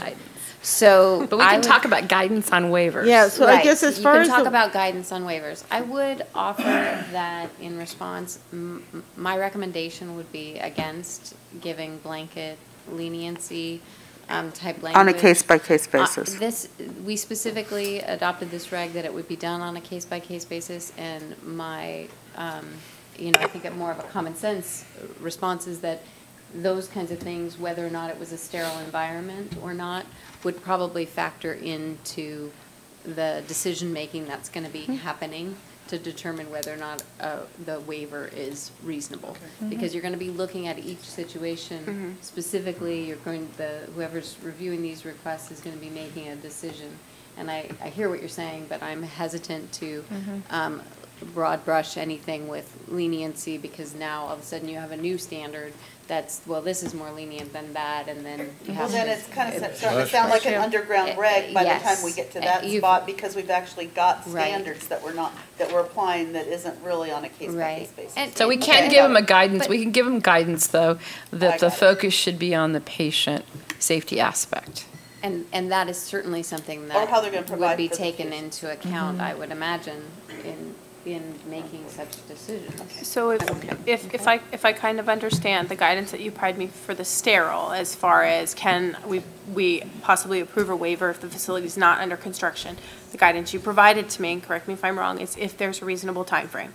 I may be able to apply that broadly to whether it's sterile or not when looking at waivers, and also the idea of if they need to move to another facility, I could, with the proper timeline, I can use that guidance to look at all facilities, not just for sterile requirements. Am I kind of understanding where you guys are with that? Yes. I think that's real common sense. Okay. My only comment to that, though, is I think we need to carefully look at the completion date. Absolutely. Because the tendency is going to be, in many cases, I think, to allow latitude for the construction time, knowing it's going to take longer than we think, in which case we're going to end up with too long a period for compliance. And I think that's how we need to look at it and drive it down a little bit there. And we'll get a feel for it, I think, too, based on some of the kinds of construction waivers we're seeing in here already. What is a reasonable time period? Like Mr. Brooks said, it's maybe some of these we give shorter ones, and then we ask them to come back, and we keep them. Because most of the ones that are on the table right now without the LSCs, they're not going to have OSHPD that we can work with at all. No, right. It's going to be one-on-one with an owner or a pharmacist in charge. So I think I really like the idea of maybe looking at a shorter waiver approval process for some of these people that don't have the LSC, but we really need to encourage them to keep moving forward in their timeline. Because this should be viewed as an exception, not a routine course of business. Absolutely. Okay. So I'm okay with that. And this one that you just spoke about, it sounds to me like, you have somebody in business who's got the intent to change and be in compliance, yet he's got a landlord that may be difficult to work with. His lease is until August of 2017. He's kind of stuck there with a lease, and he realizes the alternative is to move elsewhere, but he's got these pieces of the puzzle that won't necessarily fit together for a little bit. Well, I'm kind of equating it to what we talked about with Suite A and Suite B in the hospital. Yeah. We're going to allow Suite A to do it until he can move to Suite B. Well, in this case, it would be address 1 and address 2. So if we're going to allow that kind of stuff, then I would kind of think that it would be allowable. Who's the Suite A guy we keep talking about? I don't know, but he's Suite A. I think the most important factor is not to interrupt patient care. Yeah. To make sure that the patient care goes on. Okay. And safety. One of the questions we have that we request is how are you going to compensate for patient safety in the interim? And that, to me, is going to be one of the criteria that I'm looking at. So those of you that are thinking of waivers. I think the last point that I think some clarity would be good. I believe you were going in this direction, but just congruency between the length of that a waiver is granted for and the issuance of a new license or change of location license, so that you're not saying, well, my waiver expired in July, but I didn't get the new license or change of address approved until August. I mean, they're one and the same, and we'd like for them to. We will. I think that's something we'd be cognizant of anyway. We're trying really hard not to put people out of business for 2 months. Yeah, no. Yeah, Licensing and I'll figure it out. Yeah. Don't worry about it. And I think that'd be part of the plan anyway. Part of your timeline is to apply for the new license. Correct. Yeah. So they would see that as part Yeah, of the absolutely. And I timeline. think I guess the only concern is that sometimes if there's a deficiency found in the application, that a sometimes 30-day licensing process can take Okay, that's a enough. long time. Luckily, most of the people with an LSC already have the PHY or the HSP, so an LSC should have far less information that could be missing. So the application should, Yes. in theory, be much more complete. And one of the things too, Brian, if you can remind the pharmacists, make sure they keep a copy of their waiver in the pharmacy in case Yes. of an inspection. Absolutely. So they could show it to the inspector. Absolutely. Good point. It is on there. It's on the form. Yeah, Yeah. it's on the form, and then the letters that we Just are going to makes it send out, I'll easier make sure for it's the on there too. inspectors. I didn't think you had a form. I thought it was a recommended It's a example. recommended, it's a recommended sample. But the content would be very useful to Careful, review. Brian. Absolutely. If Thank you you. look, we have some we've looked at with the not the form. Thank you. Contra Costa. Thanks, Brian. Am I done? We just have one for you, one more with which is the next one, attachment 6. So if you can hold on for a minute. Talking to Christine? Yes, compounding violations is the next item on the agenda. Voted, I don't believe. No, I'm just talking about her leaving that seat. trying to We can run, still right. vote. She's still on the hot seat. You have public comment about this? Okay. Steve Gray from Kaiser Permanente. I just want to share a couple of things that you're probably aware of, but just to fold into all of you. I have experience with pharmacy permits in various communities, and it can be much more complicated than some people realize. So for an example, sometimes for a temporary structure, which is what this modular, germ-free, and some of the others would be classified as, you have to get a zoning variance. And the zoning variance has to go through city planning, then back to city council, and then public notice, and then back to city council again for a private vote. This can be more complicated than you think. Sometimes in certain locations, you then have to get a coastal commission variance on top of the city council variance and so forth. And all of these things come into play. And so just, I think that what you've set up as a staff process with guidance and then an appeal, I think is very realistic. As far as that goes, I would also suggest maybe you want to appoint, rather than just Alan and Amy, someone as an alternate in case there's a absence, or in case there's a conflict of interest and they can't review something that's been put forward to staff. I think that would be real important to do because, as Christine has said, we're on a timeline here, and there are literally hundreds of these things coming in. And I didn't know whether the 12 you mentioned were 12 separate facilities, or they were just, because we will have a list of them in, probably 30 or 40 or 50 variance requests that, will count as one. We're working with Christine to develop that. And then the last thing, these modular things, I'm glad you're going in that direction because they can be a really good answer, and they've been around since the 60s. I requisitioned one from the Air Force for a hospital in the 60s where it was originally intended to assemble highly sensitive electronic equipment for aircraft and satellites. So these things are around. And I think that giving guidance, for an example, I attended the NACDS meeting in Boston, and they were all over the place there getting ready for USP 800. And also at the ASHP mid-year, you'll see many vendors coming out, especially, since it's in Nevada, they're near to California and they're going. So I think guidance to people about where they can find several of these type things. I think there will be a shortage, and I don't want it to be an EpiPen situation where the price of germ-free all of a sudden went up 600%, or something of that nature. So I think we need to, give people guidance to explore several vendors. Thank you. Thanks, Steve. Just on that note, to follow up with Steve, I have there's a facility that plans to apply for more than 2, I've actually developed a template that they can actually supply to me, not in the requested form, but actually in Excel to expedite everything that they need to provide us. Oh, thank you. Hi, I'm Tracy Fang, PIC at Contra Costa Regional Medical Center. We've seen your name all over a waiver. Nice job on your waiver request. Great job on the waiver. I just wanted to clarify a few things that Christine asked the board. And I'm not sure if I heard it correctly. So what Laura was saying was that the construction waiver would be approved as long as any construction is taking place. Is it tied to a PHY or a specific LSC? That'll be case by case. A case by case, okay. And then the more detailed question regarding if we have Suite B that we need to move into while Suite A is being constructed, will the LSC being issued for Suite B also require an additional waiver, and if that will be issued at the same time? My understanding is that we'll go through the process of the new LSC you need in Suite B. We'll do a waiver process at the same time, or else the staff won't be able to approve that location for a new licensure. So we'll work through that with you. Okay, great.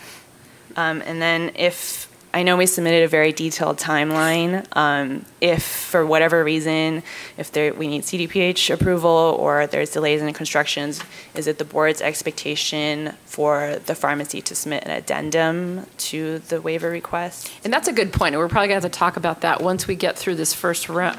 What are we going to do about updating when the waiver's already been approved, to update timeline?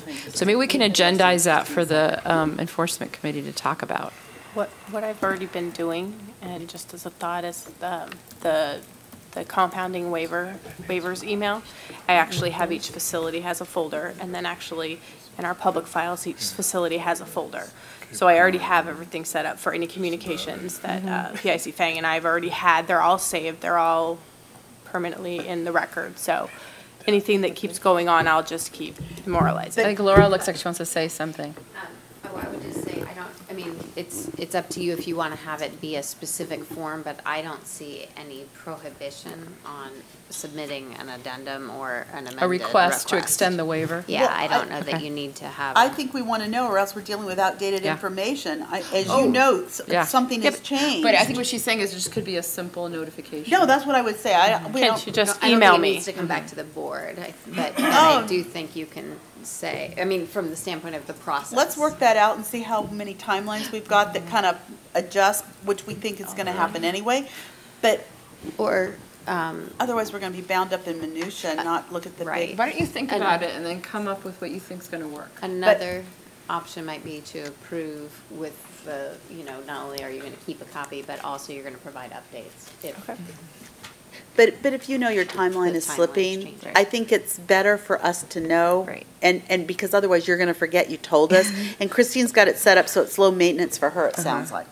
So should we have like a report that lists all, you're going to have all the LSCs and what their deadline date is for the waiver? I have an Excel spreadsheet right now that has everything. It has name, PHY, LSC, the contact information. It has the OSHPD information. It has the specifics of the waiver. It has the estimated time frame, and then it has the start date, stop date, and then the date we received the waiver, and then the blank section that says approved, denied, when they were notified, and then a comment section for all the communication that I've received from the PIC. Is that something the enforcement committee can just review that report?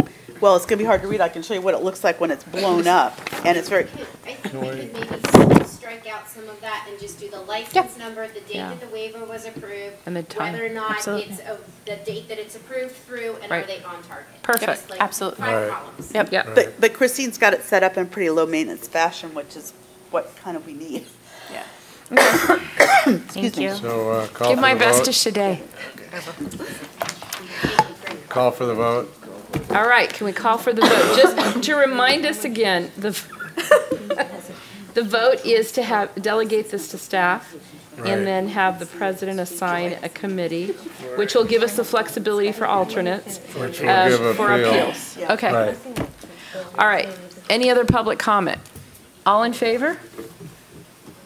I'm sorry, I was. We were having an I important, know, we were having an important Did you discussion. make the change that you have the ability to Yes, assign on the the fly? president assigns the committee, yes, yeah. Okay, so that's 7? Yes. And no?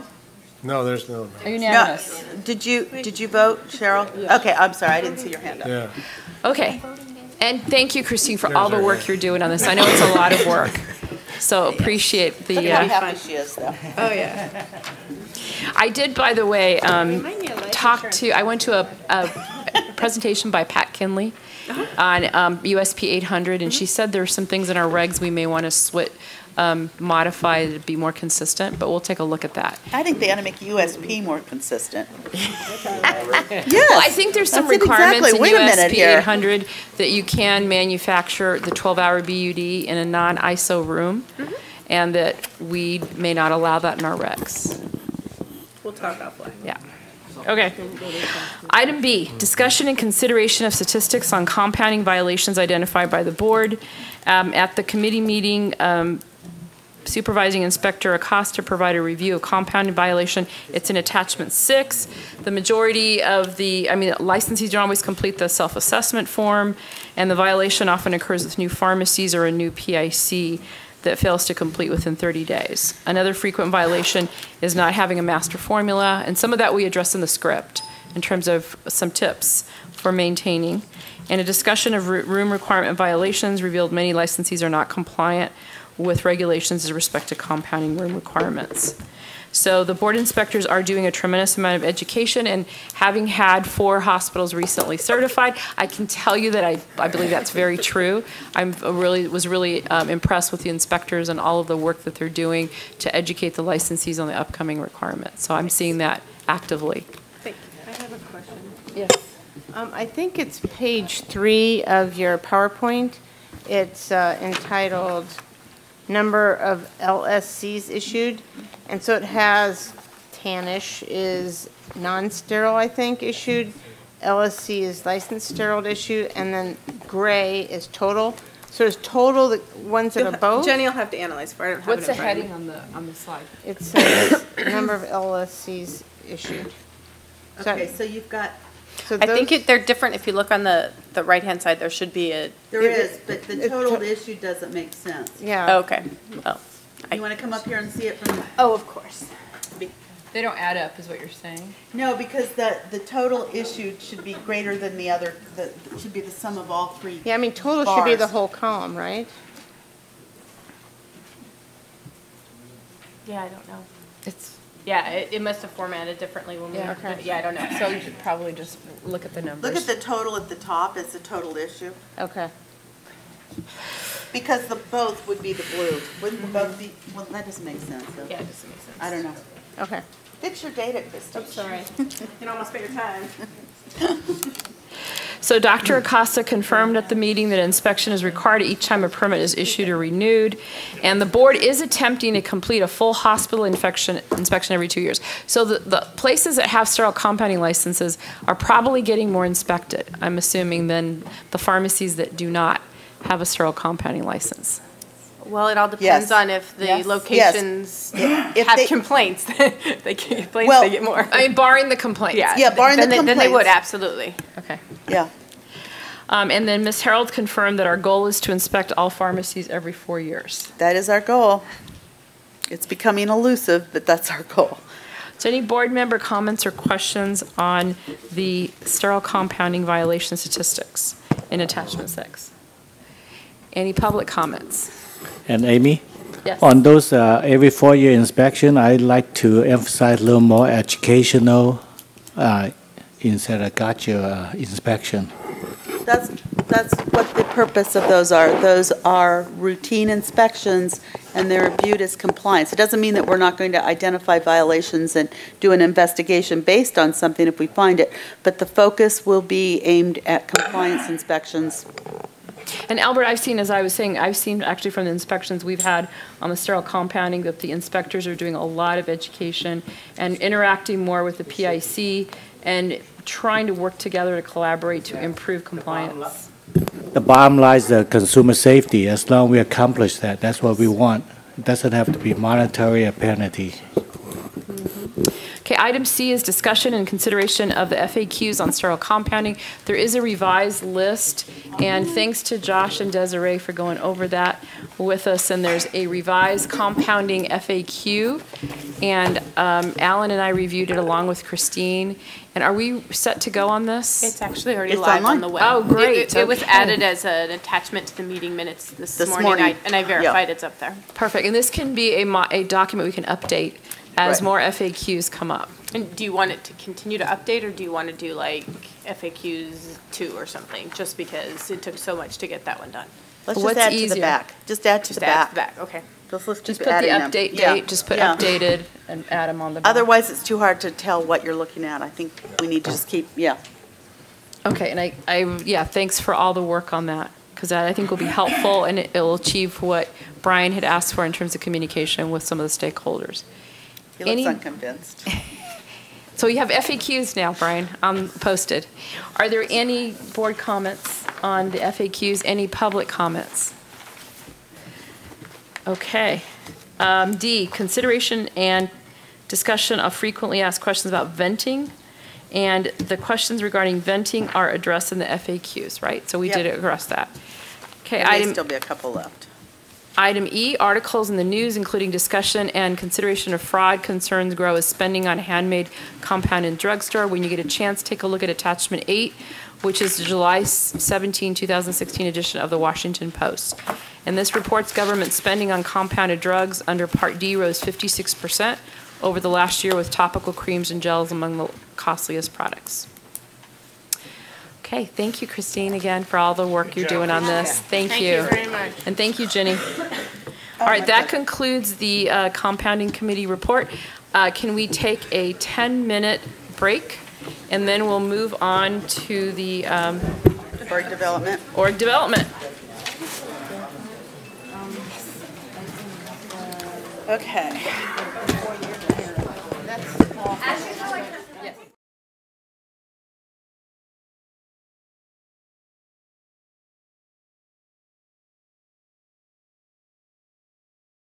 All right, we're going to go back on. I know. Okay, moving on to the next report, which is the Org Development Committee.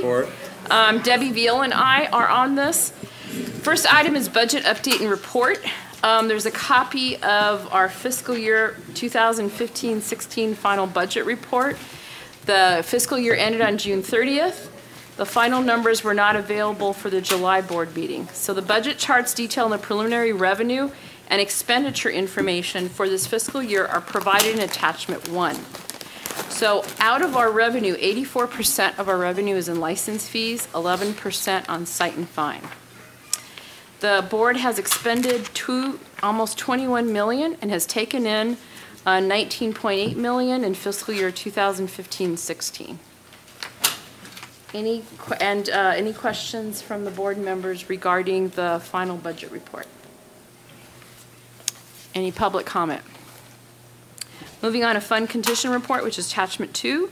This is the fund condition reports that were prepared by the department. The information reflects the estimated fund condition. As you can see, we did have a fund balance in terms of months and reserves for fund conditions with the fee increase that was approved. We were 2015-2016, we had 6.1 months in reserve. It was going to drop down in 17-18. 18-19 is 5.8. So we're actually okay as a result with the additional revenue from the approved fee increase that was signed by the governor. That looks wonderful, by the way. Great. Any board member questions, comments? Public comments? 3, governor's budget for fiscal year 16-17. On June 27th, the governor signed the budget for 16-17. The new budget year began on July 1st. The board spending authorization for the year is $20.652 million, which is a 2.9% increase from the previous year. This includes about $12.8 million in salary, wages, and benefits, $2.75 million in pro rata to the DCA, and $2.1 million in enforcement costs. One of the questions I guess I had on this is the pro rata that we're paying. Does that still include the Breeze fees that we're not using? So we do have the opportunity to pay some money towards Breeze. It's We do have the opportunity. Can we take that? Can we not I use? couldn't allow you to say that with a straight face. So, so yes, we Can do. we We do decline the pay. opportunity? We do pay some money into the BREEZE system. Is that part of the pro rata? So yes, pro rata is broken down in into a couple of different areas, and actually the meeting that Shelley was referencing is the distributed cost meeting that's happening tomorrow, and we can give you more information after that meeting. But BREEZE costs are in there because everybody pays a share. We don't pay as high as some of the boards that are currently on the BREEZE system, but we do pay a portion. How much of that 2.75 million roughly is BREEZE? We don't know. We will find out. We only got like large numbers, nothing broken down into any detail. So that's the kind of thing that they will be discussing at the meeting tomorrow. And I can make an action item that we will provide you with the distributed cost information at the next meeting. Yeah, and if we could ask specifically how much of that is BREEZE. Absolutely. When we go to the meeting tomorrow, that'd be great. Yep. Okay, any board member questions? Public comment? Okay, item B, board member reimbursement information, attachment 3, lists the reimbursements that board members have sought for expenses and per diem payments. And these are hours and expenses that are claimed by the board members during the indicated periods that are reported during each quarterly board meeting. Board members are paid for each day of a board meeting, but in accordance with board policy, they may also submit for work performed during additional board business. The figures only represent hours where reimbursement was sought, because there are some board members that do not seek any reimbursement. It is not uncommon for them to waive their per diem payments. The final reimbursements for last fiscal year is in attachment 3 for 16-17. Any questions from the board members? Public comment? C, personnel update, board member updates. We've had Greg Murphy has stepped down from the board at the end of August 2016. Mr. Murphy was a board member that was a public member appointed by the governor. During his tenure, Mr. Murphy served on the board's licensing committee, enforcement and compounding, and prescription drug abuse committee. And we greatly value his service over the past several years. He was a good board member. The board currently has 2 vacant positions. The positions are both public member appointments, and they were formerly held by Rosalind Hackworth and Greg Murphy. Board member comments? Public comment? Staff updates. There's a list of staff updates that are listed on there. I don't know if you want to highlight any, Ann, that are on there. I think the one that I will highlight is Carolyn Klein has retired from state service, and a lot of you had the opportunity to work with her. Yeah. She did legislation she worked for the board for over 8 years. And when she retired from the board, her 2 primary functions were doing legislation and regulations for the board, some underneath her. Yeah, she's a turncoat. Why do you say I relied on her for ledge reg. And then she was also the senior manager over the board's licensing programs as well as the admin functions. So we are moving to recruit. Heaven help us. We need to hire that soon because it's all on me right now. So sorry. Appreciate your patience. Specifically, 2 people and probably 3. With regards to Greg Murphy and recently Rosalind, who rolled off the board, is it a policy of the board to send out letters thanking? It should be. Thanking board members who have been long-term board members for their service. I think of Rosalind specifically, but right. Greg Murphy put a huge effort in. He wasn't a board member for a long period of time. And should we get him a cube? Hmm? Should we get him a cube? Okay. And then Carolyn. You can get him an ice cube. He wasn't here that long. As well. I don't know what we do, what we don't do, but it might be something nice to do. Yeah, so if a letter went out signed by the board members or something. Sure, we'd be happy to draft thanking something. her for her service. We can send it under Amy's signature if you would like, or we can use everybody's electronic signatures, whatever the preference of the board is. That's everybody. Everybody's We electronic appreciate it all signatures. the more. Okay. And if we have the time, rather than electronic, if at our next meeting, there's no rush. Okay. But if our next meeting we circulated it and we all signed it, it would be more of a, We're all getting together December 14th, right? Yeah. So we'll do it then. So we'll draft letters for Greg, Ramon, Rosalind, and Carolyn. Good. Yeah. Okay. Thank you. Thank you. Okay, any public comment? Okay, and there's also some recruitments that are underway, and they're listed there. Yes. Okay. D, discussion and consideration of the 2017-2021 strategic plan. This is something that Debbie and I have been working on with Ann and Ginny on trying to get, remember we had our strategic planning meeting, and this is a document that is currently still in draft form? Yeah. Excuse me. Yeah, it's being brought to the board for consideration. Okay. And it is attachment 4, and is a result of the strategic planning meeting that we held with the organization that sold the vendor that actually put this together. I had some comments on this starting on page 8. And I'm just wondering that last bullet that we had about the first precedential decision, we should probably link that in with the third bullet on the previous page where we talk about the precedential decision. I'm just wondering just the order of those two, if you can just move it up. On page 8. Yeah, the last bullet talks about a precedential decision, and there's also a mention of it on the third bullet on page 7. So just for consistency, if we can just have those at least proximal to each other would be helpful. On page 9, under prescription drug abuse, I'm wondering if we should include also the fact that we have been undergoing take-back regulations to help that drug abuse issue. And I'm sorry, that's on page 9. On page 9, yeah. Trying to catch up with you, sorry. Yeah, oh, sorry, I'll go slower. Yeah, on page 9, we talk about prescription drug abuse in terms of current board and industry issues. It would be nice, we talk about naloxone, we talk about the physicians prescribing behaviors, but I think we should also take credit for the fact that we have promulgated take-back regulations to help with the drug abuse issue as well. And hopefully with our communication, our bulletin boards too, that we're gonna put up as well. Okay. So on there. Do you want the take-back, though, to be under prescription drug abuse? Because I feel like yes, it's drug abuse, but it's also, it's also ecological, I mean. Oh, we can do that as a separate bullet. Yeah, but I agree, Yeah. let's make sure it's on here. Yeah, And but we should maybe include we it. put it right under drug Especially abuse. after the fact we spent almost a year working on Yeah. these regs. So make it its own item? Yeah. Under current board and industry issues, drug take-back? Is that what you're saying? Yeah. Yeah. Okay. The fact that we did promulgate all those, and you can put it as a separate bullet after the drug abuse if you want. Okay. I think that is something we need to add. Let's see, and I think under the Breeze licensing system on page 9, I think what we talked about is, I know we just referenced Breeze in here, but I think the whole goal that the board had discussed is finding a way for licensees to renew electronically.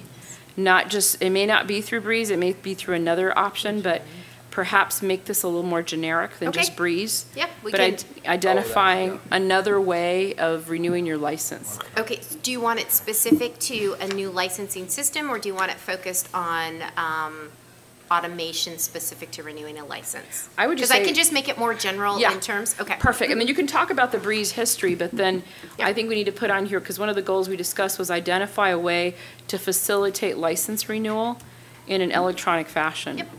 Using credit cards and coming into the current century on renewing licenses. Yeah, the vendor was called Solid. So I actually even think like the compounding, I mean, don't you think we should expand upon that maybe a little bit? Because this kind of puts compounding all into one bucket, but I mean, it's sterile and non-sterile compounding. Yeah, I mean, we can do that. Certainly, we can just make a reference to the fact that it includes sterile and non-sterile. Yeah. Just expand a little bit on this is on page 10, the pharmacy compounding bullet. Okay. I've got a couple of suggestions also. Okay. Have we gotten to Anything page up 10? until page 10? Page 13. Okay, yeah. Okay, page 13, Stan?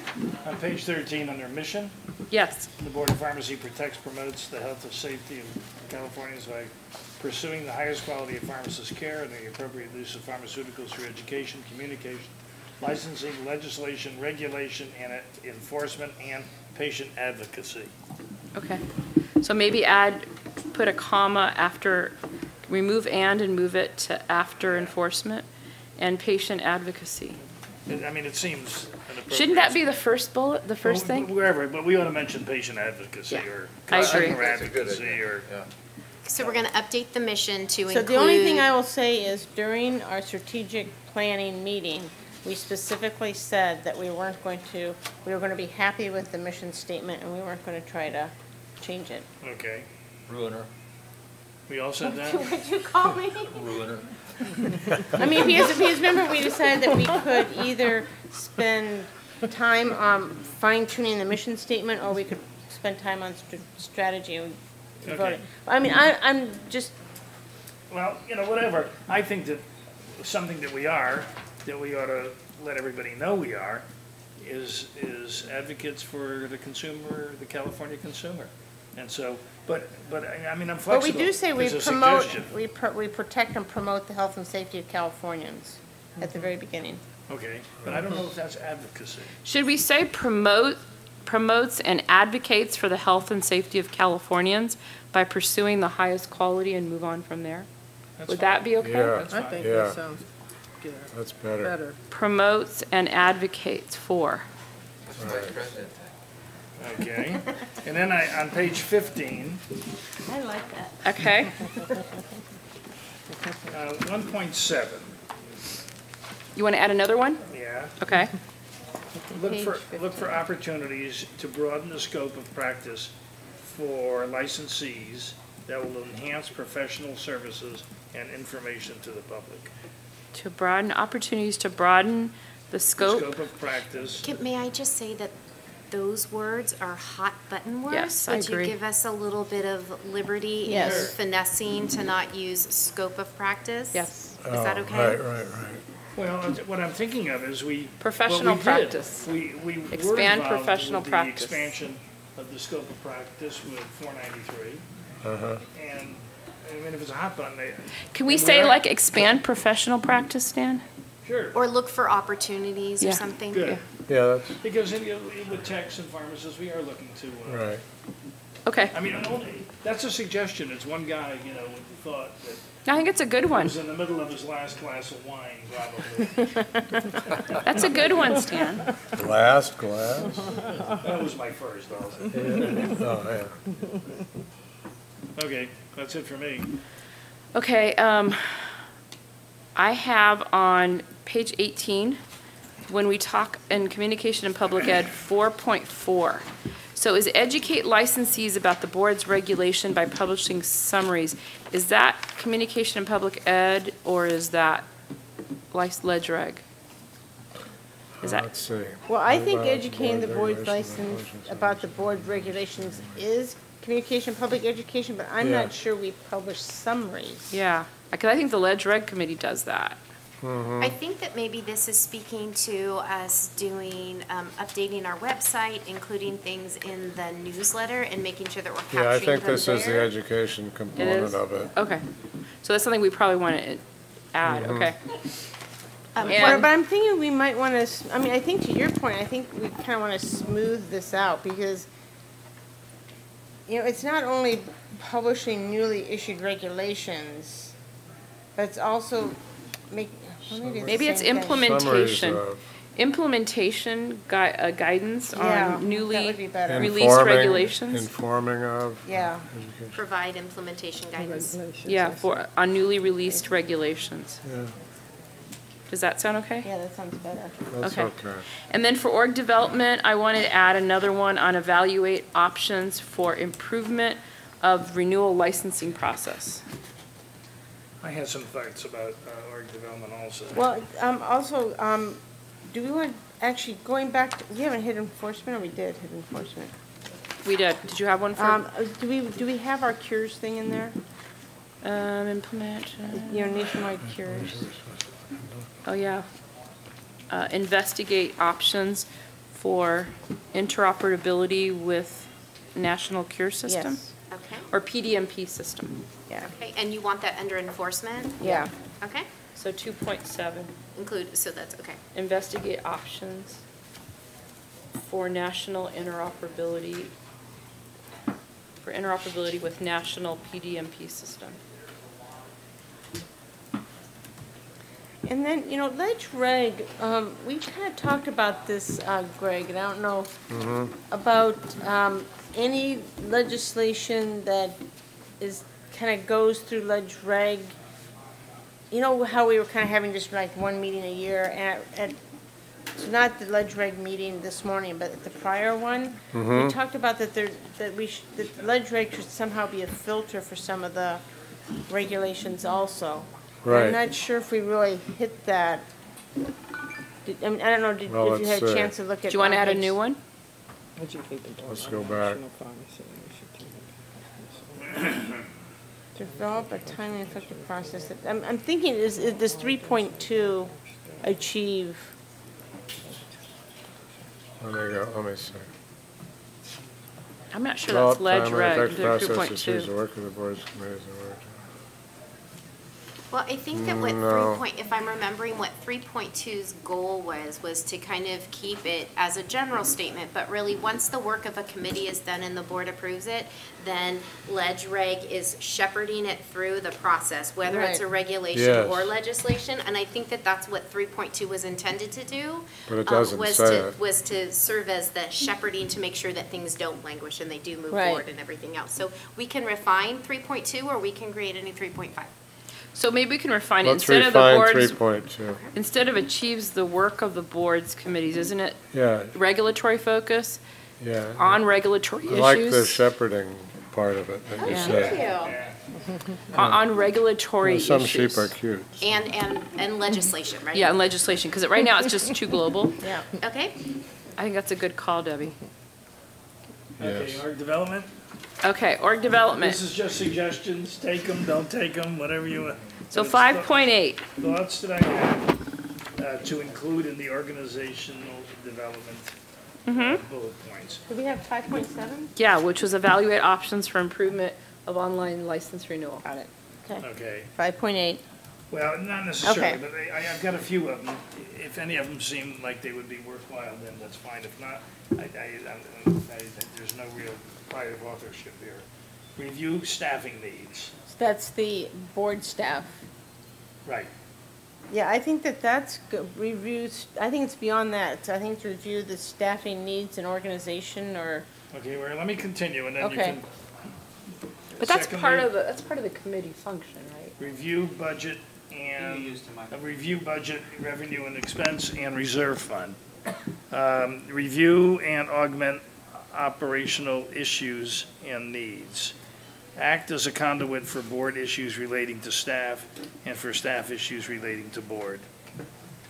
So how can we tie those? Because they seem to be more of they all seem to have the common goal of an interface between the board and the staff. Why don't we just take his last one and Yeah. understand that that's going to include resource needs, budgetary needs? What do you think of that as a possible I solution? like that. Yeah. All right, so, 5.8.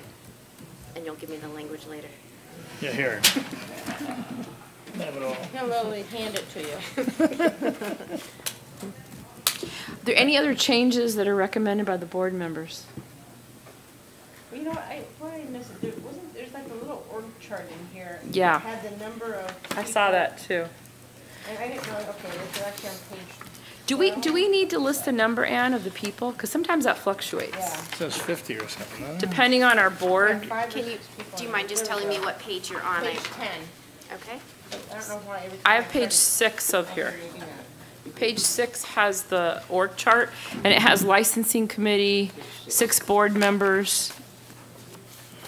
Yep, that is it. Do we need to list the number of board members? Can we just take that out and just put staff? We can. Okay.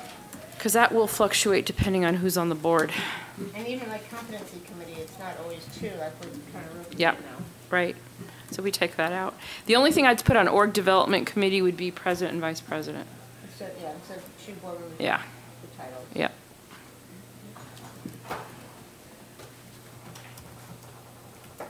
Good one. Any other changes? Any public comment? Okay, is there a motion to approve with the changes we've just described? So moved. Second. Second? All in Okay. Right, So done. Amy, from a process standpoint, once this is approved, then we'll start working on the action steps. Perfect. Sounds good. That'll be our org development agenda. Debbie. All right, future Also board. known as Stan. Future board meeting dates, they are listed, January 24th to 25th, May 3rd to 4th, July 25 to 26th, November 7 to 8, all in 2017. Location to be determined with the goal that we would like to be in different locations so we can access as much as our budget permits, if we can afford it. Yes. Access Yes, I believe different. that the January board meeting will be in Southern California. I think that it's going to be in Glendale. I'm looking to make sure I have it right. Great. And then we are trying. So we're doing December 20. We're December doing the 14th and the January one, just because from a contracting standpoint, it was a little bit easier. And the 14th is in Sacramento. No, the 14th is in Glendale as well. Oh, Glendale, You firmed okay. up the Glendale Hilton? You get to The travel only thing now. I would just recommend is, I'm hearing that like hotels around here are quite expensive. Yes. Like we have great, Yes. rates for us, but, so can we just make sure that they're reasonable prices? We will absolutely try to factor that in, and then we're trying to do the May board meeting at UCSF.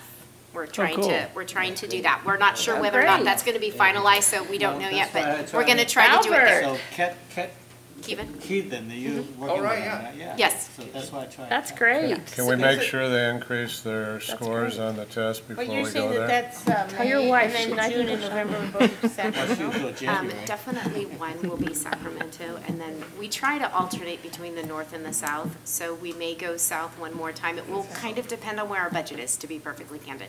Now Glendale, the hotels could be expensive.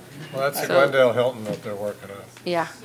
I can get your rooms down south if you don't mind coming to Redlands or Loma Linda, but it's a little bit of All a the way schlep. there? All the way there? Yeah. our That's not even in hotel's like California. $50 there. Is there any way to negotiate when we have board It meetings comes with free meals. to allow a discount rate to people that And attend? alcohol for them. At I don't know that we Stan's can house. do that through the state contracting process. Oh, we can't, okay. All right, and those are the dates. That is the end of the org development. So we're gonna move on to licensing. Stan, Okay. So, our last meeting was September 27th. It was a robust meeting, and I once again thank the members of the committee for being prepared and engaged. So, discussion on the implementation of provisions contained in Senate Bill 1193, which is attachment number 1. 1193, Chapter 484, et cetera, was signed by the governor on the 22nd of September. This bill contained the extension of the board's sunset date, as well as many important changes to pharmacy law. Attachment number 1, you can check out what you like. However, as I said, one of the highlights is in section 12, 4001F, which was the sunset extension to January 1st, 2021. Section 13 deals with the board appointing an EO, as well as many other pharmacy issues in that attachment. So I won't enumerate all of them. I'm sure everybody had a chance to look at them. Might there be any questions regarding attachment number 1193 from the board members? And there'll be more on that during the Ledge Reg Committee. Okay, good. And what about the public? Okay. In corporate trusts as an entity authorized to obtain licensure, the proposal to amend CCR 1709, the names of owners and pharmacists in charge. We've been going over this for a while. The committee has discussed this issue of trust ownership, primarily related to pharmacy ownership structures. And during our this past July meeting, the board approved statutory changes as the first step to allowing such ownership. And these changes were included in B&P sections 4035, 4201, et cetera.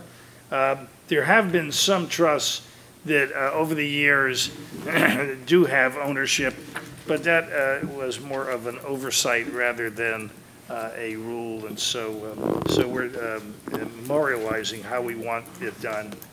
And so the board staff was working towards full implementation of this, including a review of the board's current regs to determine if changes are necessary, and as part of its Discussion, the committee heard a brief presentation from Deputy Attorney General Matthew Hein.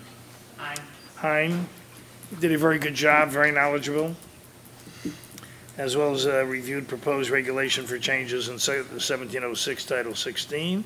The committee discussed the basis for the proposed changes and provided direction to staff to update the language. The committee requested that the proposal be limited to changes necessary to implement trust ownership. Let me see. So in attachment number 2, on page 1, item D, the board may issue or renew a license to an entity that is controlled by a revocable or irrevocable trust that meets the requirements of this section. So there it is. And then in addition to the requirements as part of the application and during its annual renewal, the entity shall also report the name of any other person in any position with management or control of the pharmacy. Also, an applicant shall disclose the full name of the trust and shall provide to the board a complete copy of and any amendments to the trust document, and the trust document and any related amendments shall be considered confidential financial documents by the board. An applicant shall disclose as part of the application and during its annual renewal the name, address, contact information for each grantor, settlor, trustee, trust protector as applicable. In addition, the applicant shall disclose the name, address, and contact information for each beneficiary named in the trust that is 18 years or older. Also, the licensee or any person with management or control of the pharmacy shall notify the board in writing within 30 days of all of the following: a change in the trustee, protector, or any other person with management or control of the pharmacy, any change in the beneficiaries of the trust where the beneficiary is 18 or older, the revocation of the trust, the dissolution of the trust, and the amendment to the trust. And an application or licensee may be denied, suspended, or revoked based on the failure of any individual required to be disclosed to the board to qualify pursuant to the provisions of 4302, 4307, et cetera. So, the committee recommendation is to approve the proposed regulation that I just highlighted but didn't read entirely. The regulation changed to CCR Section 1709. That includes the provisions relating to the trust ownership as well as formatting changes. Remove provisions that are not related to the trust ownership. That is our recommendation. And as I said, attachment number 2 contains the regulation that I read partially. That is a committee motion, Madam President. Thank you. And Stan, then in the meantime, is there a solution to some of the application with these trusts that are in limbo? So we heard. Well, let Ann handle that. So thank you. So this will really formalize so that we have a general rule so everybody knows by which we're measuring them. But in the interim, because 4035 has been changed, we will have explicit statutory authority, and so we can be assessing those on a case-by-case basis absent this regulation. Great. Okay. Thank you, Ann. So there's a motion by the committee. Right. There any public comment? Good afternoon, Brian Warren with the California Pharmacists Association. We do have some concerns with the required disclosure of the beneficiaries and any disclosures of the changes in the beneficiaries as well, and in particular because of the fact that an applicant or a license can be denied, suspended, or revoked based on the actions of those beneficiaries. Despite, I mean, we all heard Mr. Hein talk about the nefarious activities of some entities and how they could use a trust to hide it, but the vast majority of people are using trusts as an estate planning tool so that your assets do not get caught up in probate in the event that you die. If somebody's a beneficiary, they're not going to receive a beneficiary, likely an owner's children. They're not going to receive ownership of that until the trustee dies. And at that time, that would constitute a change of ownership that requires an application and approval by the Board of Pharmacy. So if you have a beneficiary, and until that time, the beneficiary has no beneficial interest or control over the pharmacy itself. We have no obligation or objection to the rest of the disclosures here. But You're saying why provide? Why provide information? I mean, the next step would be, is the board going to ask any owner, I want to know every single person who's in your will. I mean, and what would happen is if you have somebody who has, like for example, this would allow, if you owned a pharmacy, you had a adult child, that child got a DUI, the board could revoke your license because that's a revocable thing, or could take action against your license, I suppose, because that's something that you could, it's an actionable item on a license holder as described in subdivision E here. And the only way for a pharmacy to get around this would be they have to give rid of the trust, and then they would put the transfer of ownership in their will, which eventually we get to the same point, but it just complicates and has extreme costs on that owner in the event that they die and it passes down. So. So can I just, Matthew Hein actually touched on, I'm sorry, Stan. So go right ahead. Matthew Hein actually did touch on this during this. So one, our law requires beneficial ownership. That's how it is all predicated. But I looked at the minutes of the licensing meeting, and it's based on how the trust is set up and who owns the pharmacy. And so in some circumstances, when it transfers from one entity to another, that triggers a change of ownership. But there are other trust formations that when they own the pharmacy, when the trust owns the pharmacy, depending on how the trust is structured, and I'm not an expert in this at all, but based on what he said, that does not trigger a change in the ownership because the trust is continuing to own the pharmacy. It's not being transferred, right? You may have a different trust or whatever else, but the trust is continuing to exist. So it could, so the board would not know about that, is what you're saying, in the event that it was one of those types of trusts. It would not trigger a change of ownership. Based on our regulation, I believe that it would require a notice to us, but it would not, they're two different scenarios, and one would trigger a change of ownership, one would not. If it's already in the trust, Yes. then it would not. Correct. Well, so it wouldn't trigger change your ownership. What if the person in the trust is not a pharmacist? That's okay. So you're saying a non-pharmacist can own? Yes. Irrespective of a trust, a non-pharmacist can own. Yeah. Laura, do you have any thoughts on that? I don't. I do think that these are issues that Matt Hein, the DAG, that is the trust expert, weighed in on explicitly, and I concur with what Ann just described, because it had more to do with the notice to the board and the board being aware of basically where it could possibly go. And I think that I hear what Mr. Warren is saying, but I think that would be dealt with in terms of discretion. You know, it's information that the board would have. You know, I don't, there might be a concern about it, but I don't think that like a DUI of a beneficiary is going to trigger a revocation. I mean, certainly not that simple, but. And I think we would still need to demonstrate substantial relationship as part of the denial. So it's not like you can just deny someone, right? You need to demonstrate substantial relationship to the license that's being sought. And that obligation would still exist. Right. One thing that doesn't make sense is that they apply the same requirements to a revocable or irrevocable trust. Now, in the case of a revocable trust, it's revocable up until the time that it actually goes to anybody. So beneficiaries don't mean much at that point. An irrevocable trust, yes, it's theirs.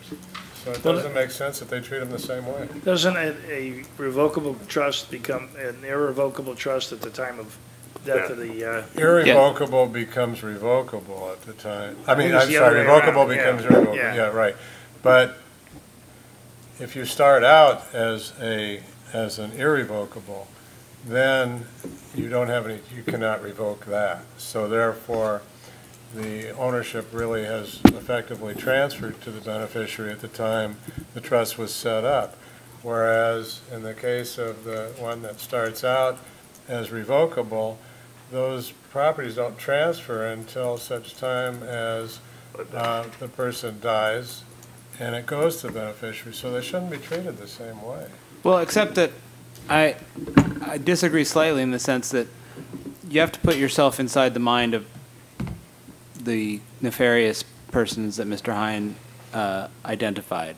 If your goal is to use this ownership structure solely for the purpose of, hiding ownership or hiding secret control, then it's not that difficult to have a collusion between a trustee, a settlor, and a beneficiary, so as that the person who's really the owner, the person who's really controlling it, transfers it for purposes of paperwork to a trust, places someone that he or she has influence over as trustee of that, names him or herself as the beneficiary, and therefore seeks to hide his or her actual control. So that could be true whether it's revocable or irrevocable. That's true. So, Brian, when I look at the language, what are you? So it would be that, sorry. Yeah, I think you can answer my question. What are you wanting to change? The second sentence in paragraph 3, we're talking, this is all on the second page. So in addition? In addition, the applicant shall disclose the name, address, and contact information for each beneficiary. Named in the trust is age 18 or greater. And then it would be subparagraph B of paragraph 4, which refers to changes in the beneficiaries. So you want those two items removed? Correct, because beneficiaries don't have a beneficial interest in the trust until an irrevocable trust, yes. But a revocable trust, they don't have a beneficial interest until the person dies or becomes a revocable trust. So at the very least, and we don't think that the beneficiaries are having control over the operations of the pharmacy, which is why the Board of Pharmacy would want to know those things. But isn't 4, it says that... But if you follow Josh's presentation there... But you could also have off-the-books agreements. I mean, we could legislate towards all kinds of ridiculous scenarios, but we're talking about the reasonable estate planning practices of a good number of pharmacists out there that are not, they're not nefarious actors. Well, I just to follow up with Brian a little bit, I thought your concern was about subdivision E. I thought you were saying that, I understand you have some reasonable objection to disclosure as well, but I thought your real issue was that you didn't want action to be taken based on something that a beneficiary might do, which is a comment that's only directed to E, not to whether or not those beneficiaries are disclosed. Well, yes, but I think they interplay. I mean, E only comes into play on the beneficiaries if they're mentioned in paragraph 3 and 4. Right. Well, what I'm saying is that the board could, assuming they took your comment to make at all, there's 2 layers of what the board could choose to do in response. Well, 3 layers. You could choose to disregard Mr. Warren's comment.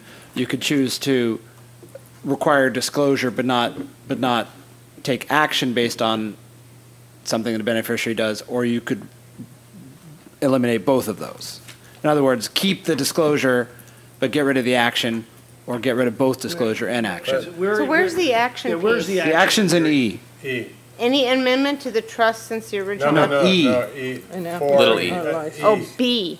No, E, underneath 4E. 4E. Underneath 4E. Oh, little e. Little, Okay. yeah. I was having a biggie like, what? I don't understand. The main E. Maybe the nice. But So what E Yeah, but sa- if we don't have E, then we don't have anything.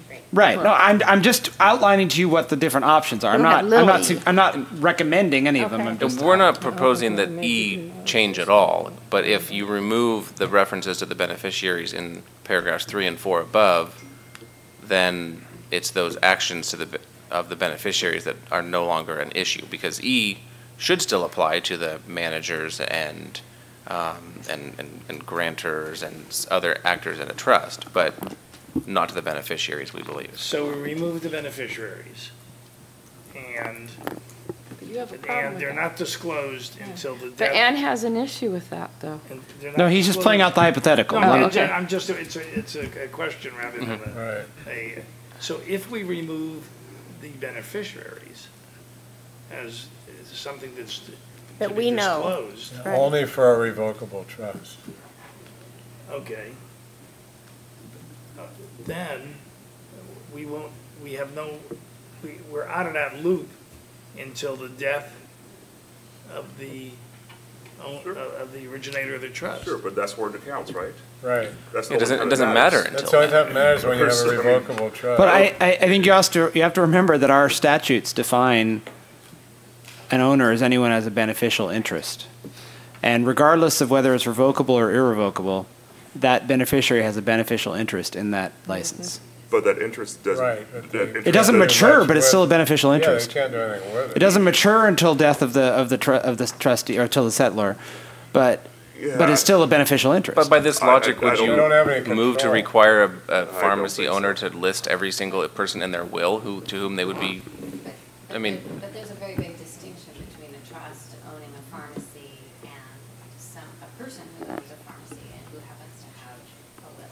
but either way, we're talking about the potential influence of the potential future owner over the operations or the potential for that person eventually becoming an owner. So what you can do, I get to your point, what you can do in a trust is I can have a trust, Brooks Trust. I can have beneficiaries in that trust. The trust owns the pharmacy. The profit from that I create goes to that trust, and at some point in time will get dispersed to the people within that trust, which creates what Josh is saying, the beneficial interest, right? But that only happens, there's only an interest in that scenario.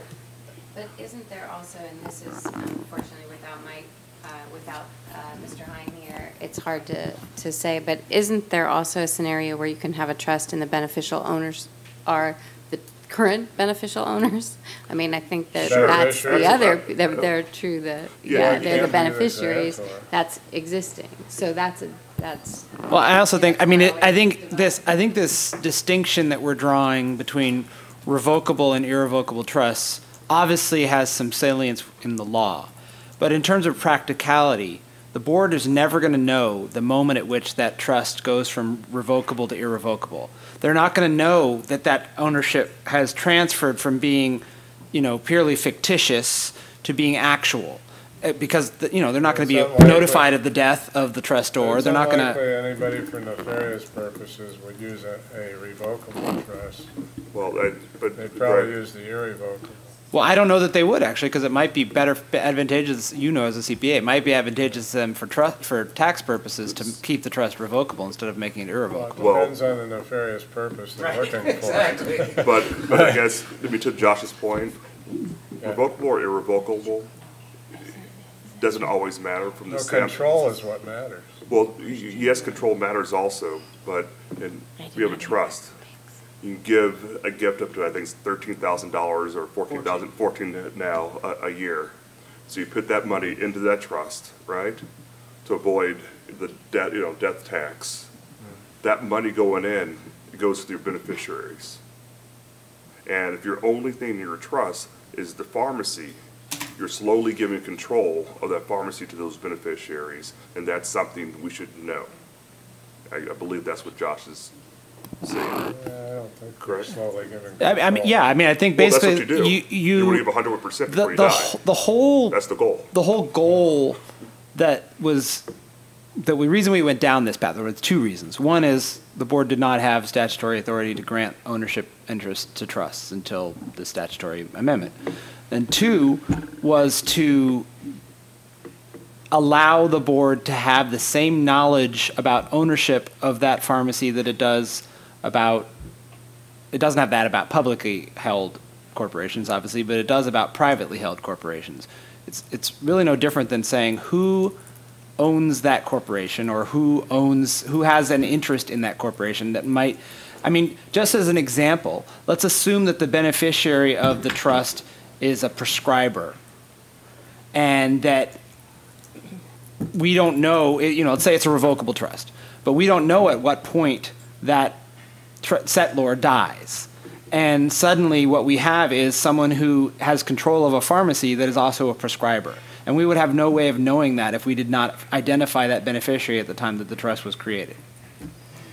Well, what would we do with that information? Well, a prescriber is not allowed to own a pharmacist. So we- you would, so we This would doesn't- go back to the trust and say, Yeah, he you- can't be a trust, he can't be a beneficiary? Right, well, you can't, you could set up a blind trust. There'd be ways that you could do it, but you can't have that person be in control of the pharmacy. But they're never in But they're control not in until it control transfers, and until- that's the point where the person would require an application to the board, and at which point, because otherwise you're saying that if you can't inherit your parent's pharmacy if you're a doctor. No, because And the you can transfer inherit of it, but ownership then have to happens at sell the it. time that you transfer it to the trust. Well, but That's the point. The trust He said is you wouldn't the know what owner at the happened. point that you transfer it to the trust. That's what's make it unlike a will, where when it transfers through probate, then that's But when the I thought ownership in here it transfers. says before it transfers, you have to do the application or something. A change of ownership application must be filed with the board in advance of proposed transaction taking place. But So wouldn't you, if that happens, wouldn't you? I'm just listening to him. I'm sorry, I didn't hear what you said. That's not specific to That's trust, not- that's in general. Yeah. That's a general provision. you would put, But even though it's a general provision, it applies to trusts, right? A change of ownership application shall be filed with the board in advance of the proposed transaction taking place. So wouldn't that, If you call that a proposed transaction. well, here, well, I wouldn't don't it be think that a is. I mean, Are you talking about the moment when it goes from revocable? I didn't hear the beginning of the Yeah, premise of that's your what question. she's Sorry. so it's C, it's, I don't think that's considered a That's not proposed a, transaction. that's not a proposed transaction. That's the whole point of a trust is that you've already made the transfer and therefore it doesn't right. have to go through probate. in Stan's order to be pharmacy transferred. is in his trust. Right. And the beneficiaries of Stan's, the beneficiaries of Stan's trust are Stan's kids. So Right. it's already in the trust. Right, And the kids are already the beneficiaries. right. The thing is, nothing happens until Stan dies. Right. And then the executor of the trust. Well, you could change the trust before you die. Yeah, I know, but is that not, are assuming you still nothing not changes. changing from one owner to another? It just, Stan dies, it No. goes from a revocable trust to an irrevocable trust. So there's still, it's still all the same And owner? the trustee who might, or the executor of the trust, who might be Greg, because he's named Why as would my you do executor. that, though? Well, he's an accountant, he's an executor. But anyway, then the executor deals with either selling Stan's drug and giving the proceeds to my kids, or gives the pharmacy to the kids. So because of that, I mean, it is important that the pharmacy board know who the beneficiaries are, because otherwise the pharmacy board would have no idea. Well, perhaps we can write it in a way that when, sorry for using you as your example here, but when Stan dies, if your child is a physician unable to own a pharmacy, at that time they're able to inherit it, but they have to sell it because they cannot be the registered owner with the Board of Pharmacy. Well, It's our prescriber. Well, I think that there's a. Prescriber. Well, but there's other provisions where we might not, irrespective of the prescriber bar, there may be other reasons that we wouldn't want to transfer to a person because of a criminal history or something else. Yeah. Correct.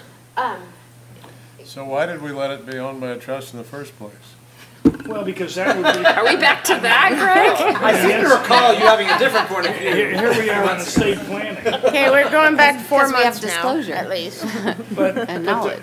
But, To protect I the mean, public. theoretically, and I think that, so if Stan's pharmacy is owned by a corporation, Stan can still put that pharmacy in his trust. And so now it's a corporation. And now the kids could get the stock in the corporation. The point is, I think, that a lot of things can occur without there being a public notice of any kind, including the kids, my kids getting stock in Network Pharmaceuticals, the name of my corporation, them getting stock and therefore owning the pharmacy without there really being, I don't even think there would be, it would trigger a change in ownership. Only if it was a 10%, I don't know, 50%. Only if it resulted in either of them ending up with more than 50%. Yeah, it Is it says single which or transfer. multiple? Yeah. So may I make a suggestion? I don't know if there's additional public comment, but Well- we, oh, sorry. Wouldn't attribution rules apply there? If you had two kids? Yeah, I don't know. That's Well, no matter what you guys decide, we're not having any. Well, let's hear Ann's suggestion.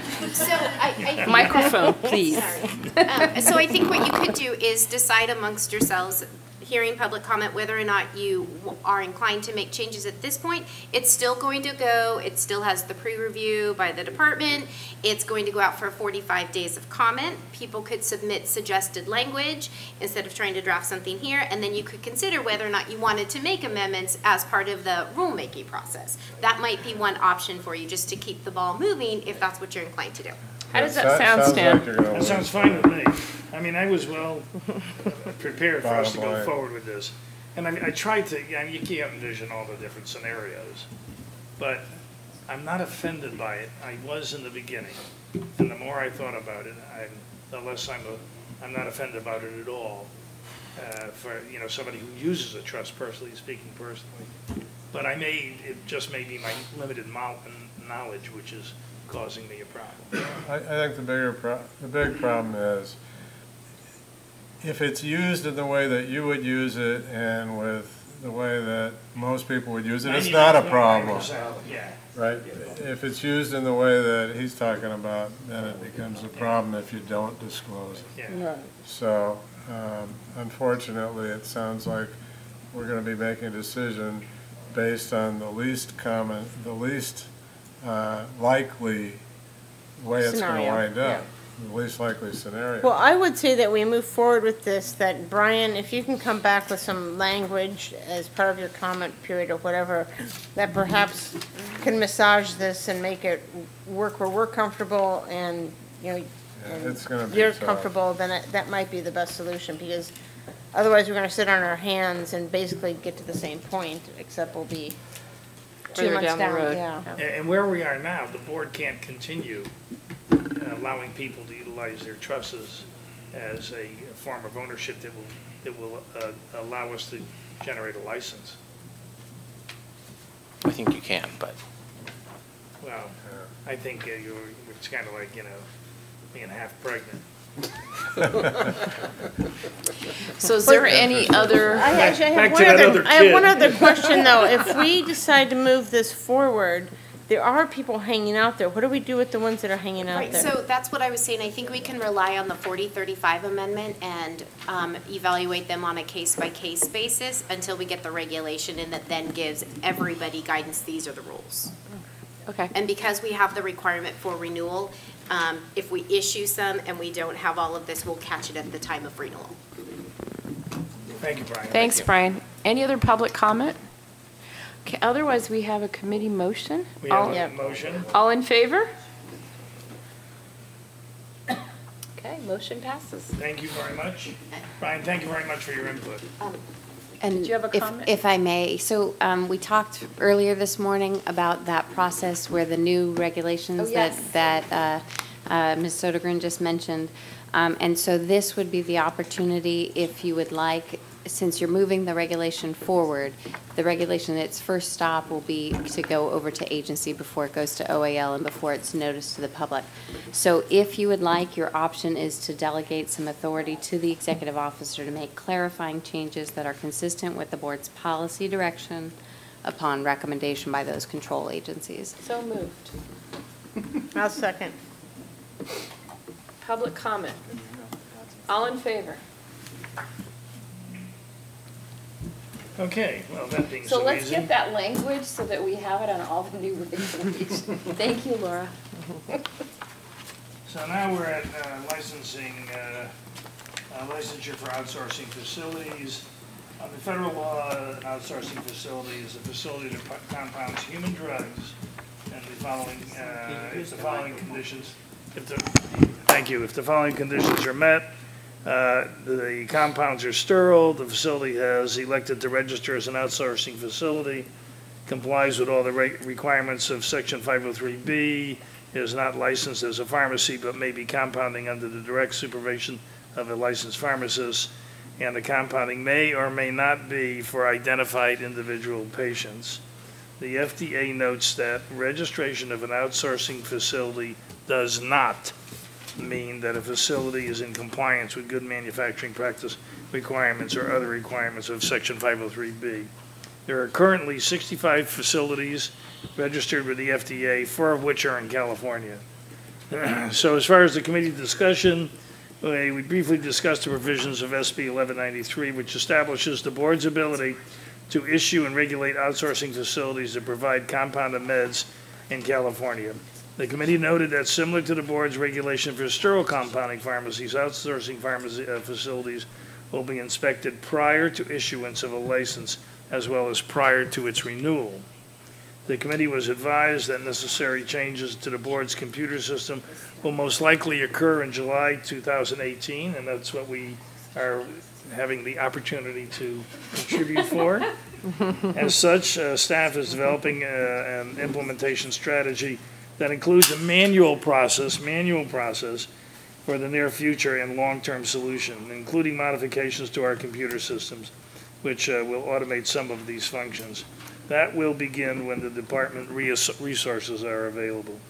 The committee was also provided with a timetable for releasing the application and instructions to allow for submissions in advance of January 1st, 2017.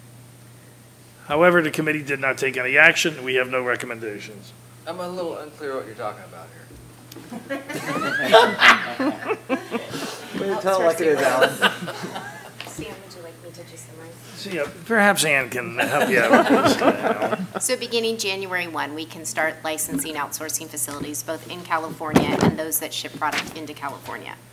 So that's one thing. The second thing is we cannot get the system changes necessary, so we're going to have to do this as a manual process for at least a year. So it's not going to be super elegant at the beginning. We are staffing up and we are preparing the application packages so that we are ready to issue licenses on or about January 1, assuming we can get the inspections completed.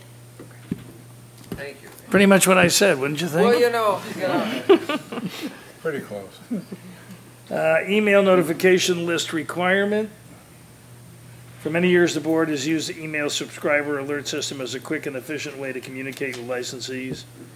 Under the current law, businesses licensed by the board are required to join the board's email notification list within 60 days of obtaining a license for renewal. Further, this section requires the facility to update its email address within 30 days of a change and establishes provisions to allow for a single subscription for the owner of 2 or more facilities. So our discussion and recommendation was, under proposed provisions of SB 1193, effective July 1st, 2017, 4013 will be amended to establish a similar requirement for individuals licensed by the board, including, this is the email, pharmacists, pharmacy interns, pharmacy technicians, and designated reps for 3PLs.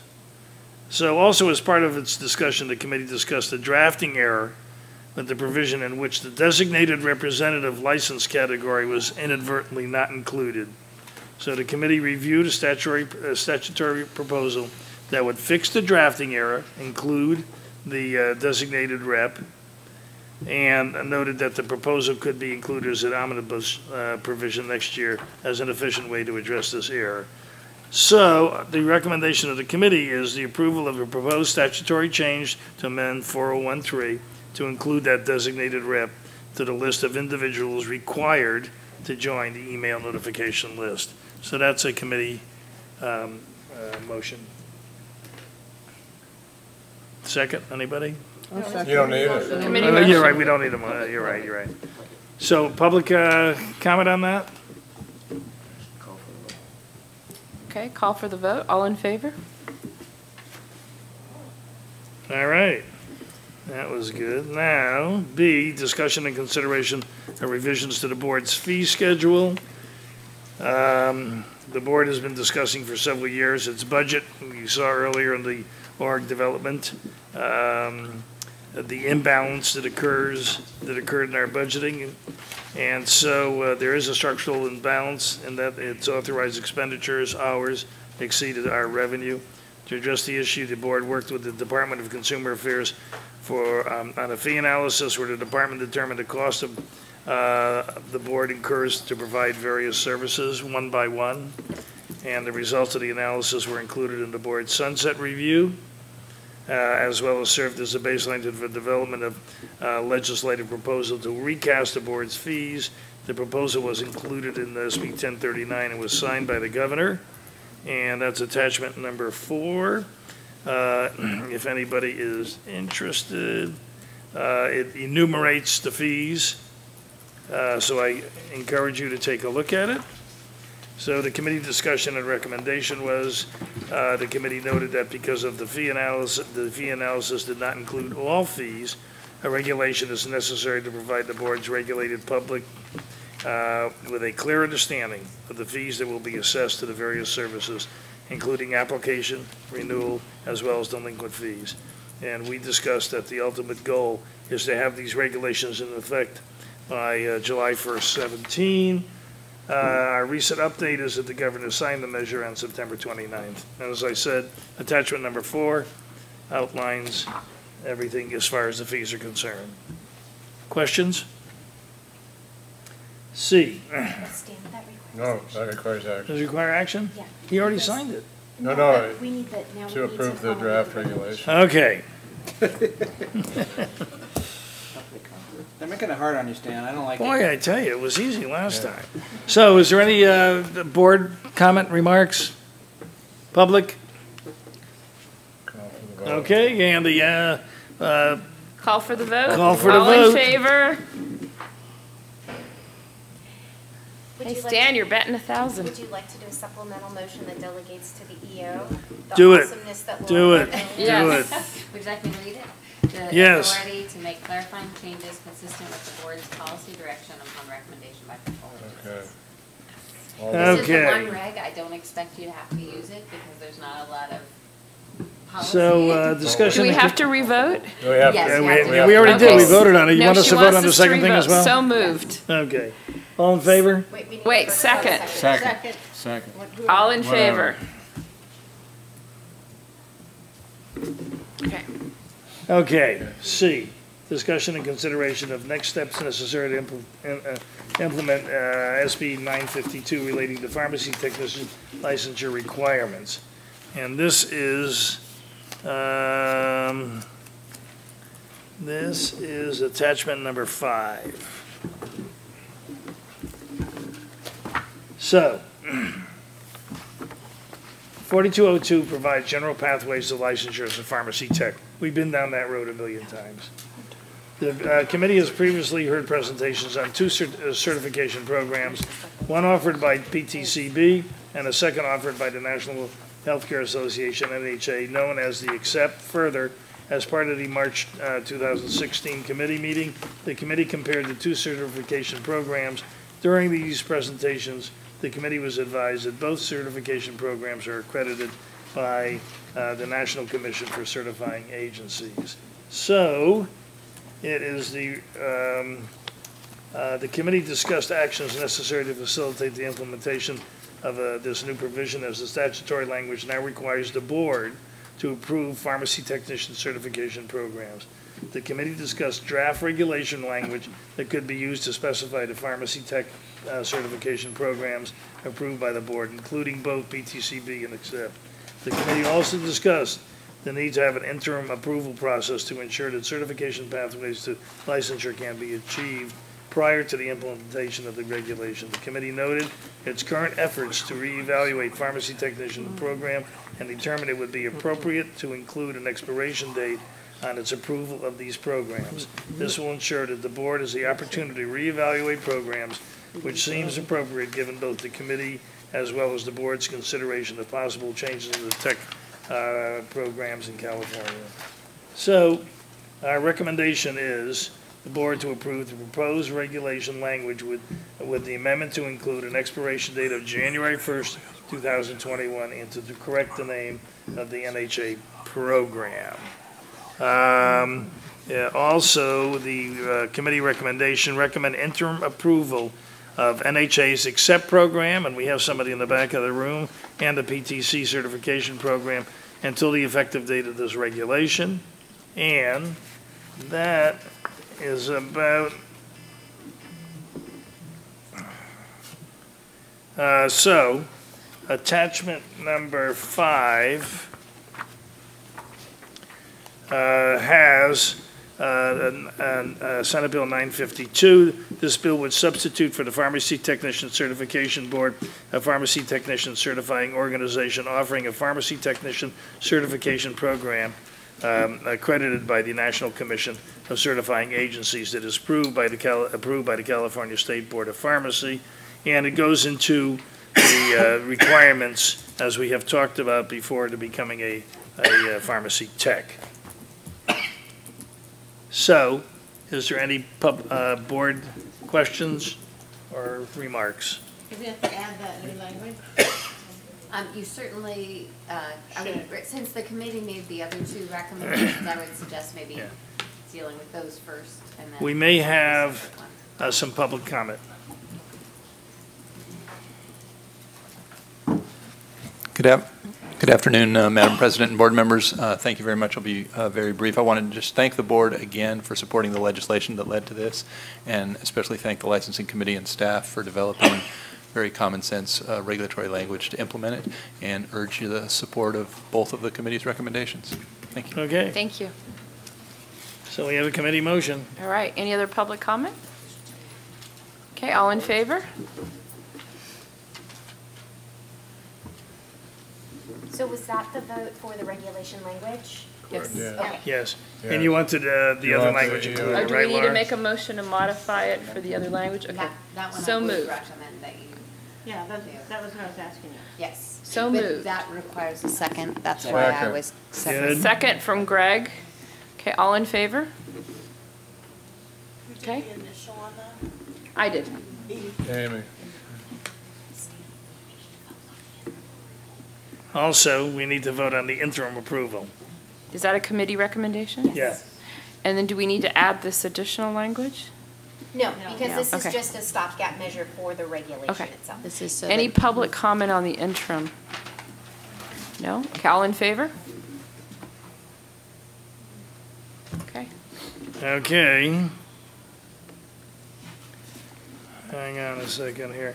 So discussion of, and consideration of the amendment to Title 16, 1780, to include operational requirements for third-party 3PL. logistics right providers. I'm trying to read both my notes. So as of the July 2015 board meeting, we approved proposed regulation text to amend Title 16, Section 1780, to establish the regulatory framework for third-party logistic providers. The proposed regulations would establish the minimum standards by which providers would need to comply, which are consistent with current minimum standards for wholesalers. Staff later identified that additional modifications may be necessary. As such, the matter was returned to the licensing committee for review. So, the motion is to recommend to the board approval of the proposed regulation language in section 1780. And if you turn to attachment 6, the changes are, in many places, but basically changed the word wholesalers to dangerous drug distributors, and adding in third-party logistic provider into the language, taking out United States Pharmacopoeia, and similar, adding designated representative in 1781. So it's not an extreme change of any kind, but that's what the changes are. So our motion is to recommend approval by this board to the language in 1780. Okay, do we need the? Well, you have to get. Extra So language. I would move that we make these changes with the language. Good, good. And I'll second Okay. that, so we don't have to do it twice. Board members? Ryan, second. I will second, because we don't have to do it twice all at one time. Thank you. Board members, everybody, any questions or remarks? And Public public? comment? Okay, All in favor? good. Now we're at E, which is the presentation by Oshpod on the Health Professionals Foundation, attachment number 7. And so we had a very nice presentation. It was a long presentation. In 2002, the California Pharmacist Scholarship and Loan Repayment Program was established, with OSHPD. To fund the program, pharmacists and pharmacies can voluntarily contribute $25 as part of their renewal for licensure. The fund is designed to provide scholarships or loan forgiveness to pharmacists and pharmacy students who served in medically underserved communities. However, OSHPD does not have the staff to administer this program, so. Bye-bye. There There's two different funds. So pharmacists were awarded out of one fund. I think there were 2 pharmacists in the last fiscal year, but the one that you all are contributing to, they don't have the staffing for. Okay. So, discussion and consideration of pharmacists' examination matters. So the NABP, as we know, is changing its policy relating to the 91-day waiting period for candidates that fail NAPLEX. So it used to be, you take NAPLEX, you fail, you have to wait 91 days. And then the evaluation of California's CPJE-R exam. And that's attachment number 8, if anybody's curious. So Business Professional Code 4202 establishes the requirement for licensure as a pharmacist, including the passage of NAPLEX. 4200.4 specifies that an applicant that fails the national exam may not retake the exam for at least 90 days or for a period established by regulation adopted by the board in consultation with the Office of Professional Examination Services. That is California. So we have our rules and our regulations, and aside from what NAPLEX wants to do. And so the committee was advised that NABP released information about changes in the administration of the NAPLEX, including a change in the current waiting period a candidate must wait to retake the exam. Currently, an individual that fails NAPLEX must wait, as I said, 90 days, both under NABP rules as well as our law. However, the committee discussed the proposed changes by in the NAPLEX exam, as well as upcoming change in the NAPLEX waiting period, reduced from the 90 days to 45 days. The committee discussed that California law, however, still requires a 90-day waiting period for the NAPLEX, and as part of the discussion, the committee disclosed that if the proposed change to the waiting period is appropriate. The committee also discussed if the board should consider a change to the waiting period for the CPJE. As provided in the statute, the committee discussed that any change to the current waiting period for NAPLEX would require consultation with OPES. So the recommendation is that it's not an action item, that we work with OPES to evaluate the exams, both NAPLEX and CPJE, and determine the appropriate waiting period. Refer this matter back to licensing committee for further discussion based on the outcome of our work with OPES. Any questions, remarks? Public? Cool. Now, we have, oh, I'm sorry. Yeah, I did. Moving slow. Sorry. That's okay. I can resemble that. Horrible. Rebecca Cuppen, I'm not exactly sure who I'm representing, except maybe as a site surveyor for residency programs would be the best description. I just wanted to bring it to your attention for consideration, and I'm not suggesting that the period of time be reduced, but I do want the board to understand some implications that may arise more and more as the pass rates have gone down. Were you here when we were talking about that? Yes. And so when a resident does not pass, currently it's a challenge to get them through the process with the 90-day waiting period for them to meet the current standards. And I was on the standards revision for the PGY1 community with ASHP and APHA. We just finished those standard revisions. The new standards that go into effect in July of 2017 will require that the resident be licensed for 8 months. Currently, it's 6 months. So I guess my request would be that there be a way for more slots to be available when the 90 days does come up, because even after they wait the 90 days, they may not be able to get into the system quick enough to find a place to take the exam in a timely manner. So it's already an issue, and I'm just suggesting it's going to be even a greater issue. And when we're trying to get more residents trained, it's just something I would ask you to consider. Did you want to ask her something, Ann? No. Okay. Thank you. Thank you, Rebecca. Anybody else? Any other public comment? Okay, moving on.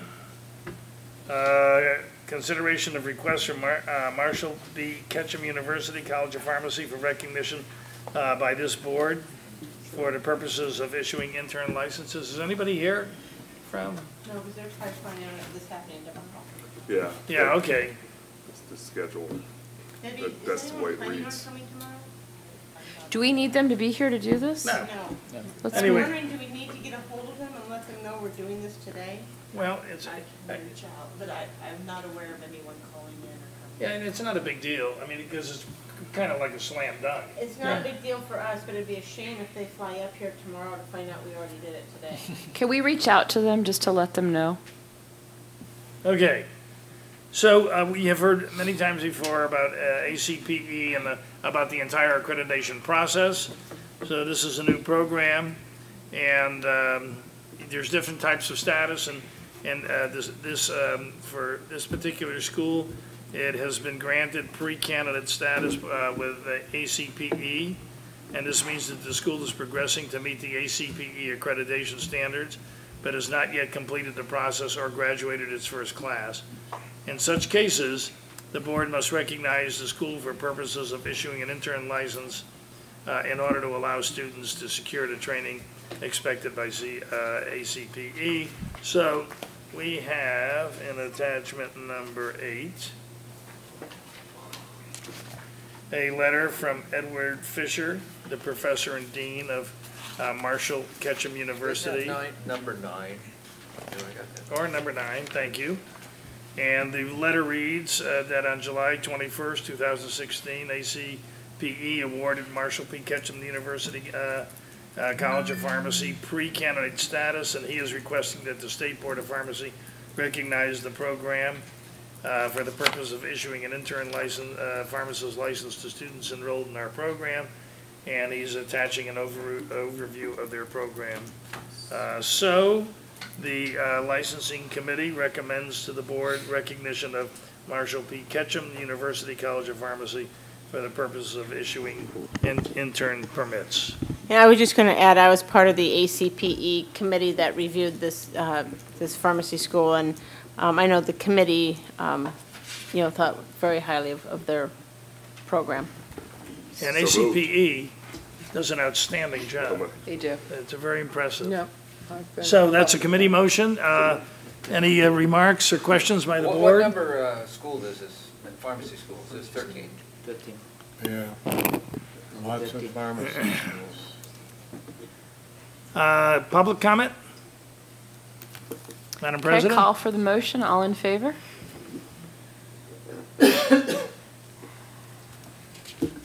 Thank you. So, licensing stats, attachment number 10.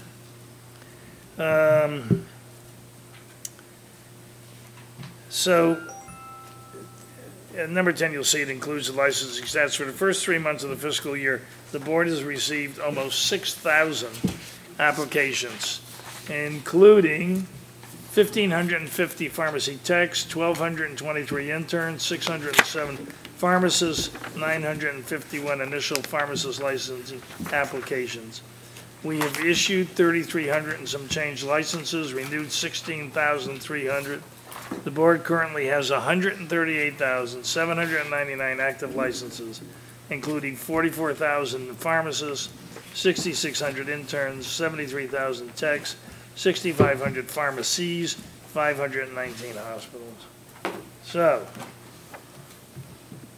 moving on to future committee dates. January 10th. April 4th is when we're going to have our Pharmacy Technician Summit that we talked about. And June 20th. April 4th? April 4th. June 29th. and September 19th. Any questions, remarks by the board?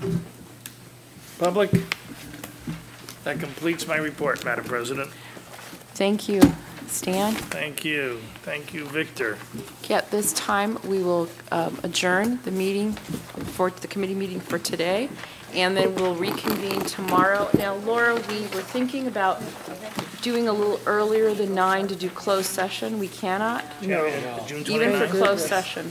Because you've noticed it. You have to And open September the meeting 19th. first. Okay, because I, Well, what I saw. So why don't you do this, Madam President? Yes. Don't adjourn the meeting. Yeah, I don't September see that 19th? there's any adjournment today on this. I mean, I was looking at Why the adjourn? agenda. You only have to open, if you have to open the meeting tomorrow, but you don't have to adjourn it, you don't have to adjourn it tonight. If you look at the agenda, Laura, it doesn't say, the only thing I see on there, it's not a break in dates. It just says date and time certain for the petitions. It does, October 27 at 9 a.m. Yeah, It says October 27 at 9 a.m. yeah, that's a good time. Even if we're going to close. It's time certain. Right. Well, that's when you have to, you have to open. So 9 a.m.? You're just not 9 gonna close it. a.m. 9 a.m. time certain. You're not closing, right? I don't think my boss is No. agree. No, because all we have left really is the ledge reg and the petitions and closed session. That's all we have done. That won't take long. We're trying to move the flights I'm in. gonna be here tomorrow. I will not be here either. Okay. Meeting is adjourned. I have to go to a closed session with the Board of Registered Nursing tomorrow, so.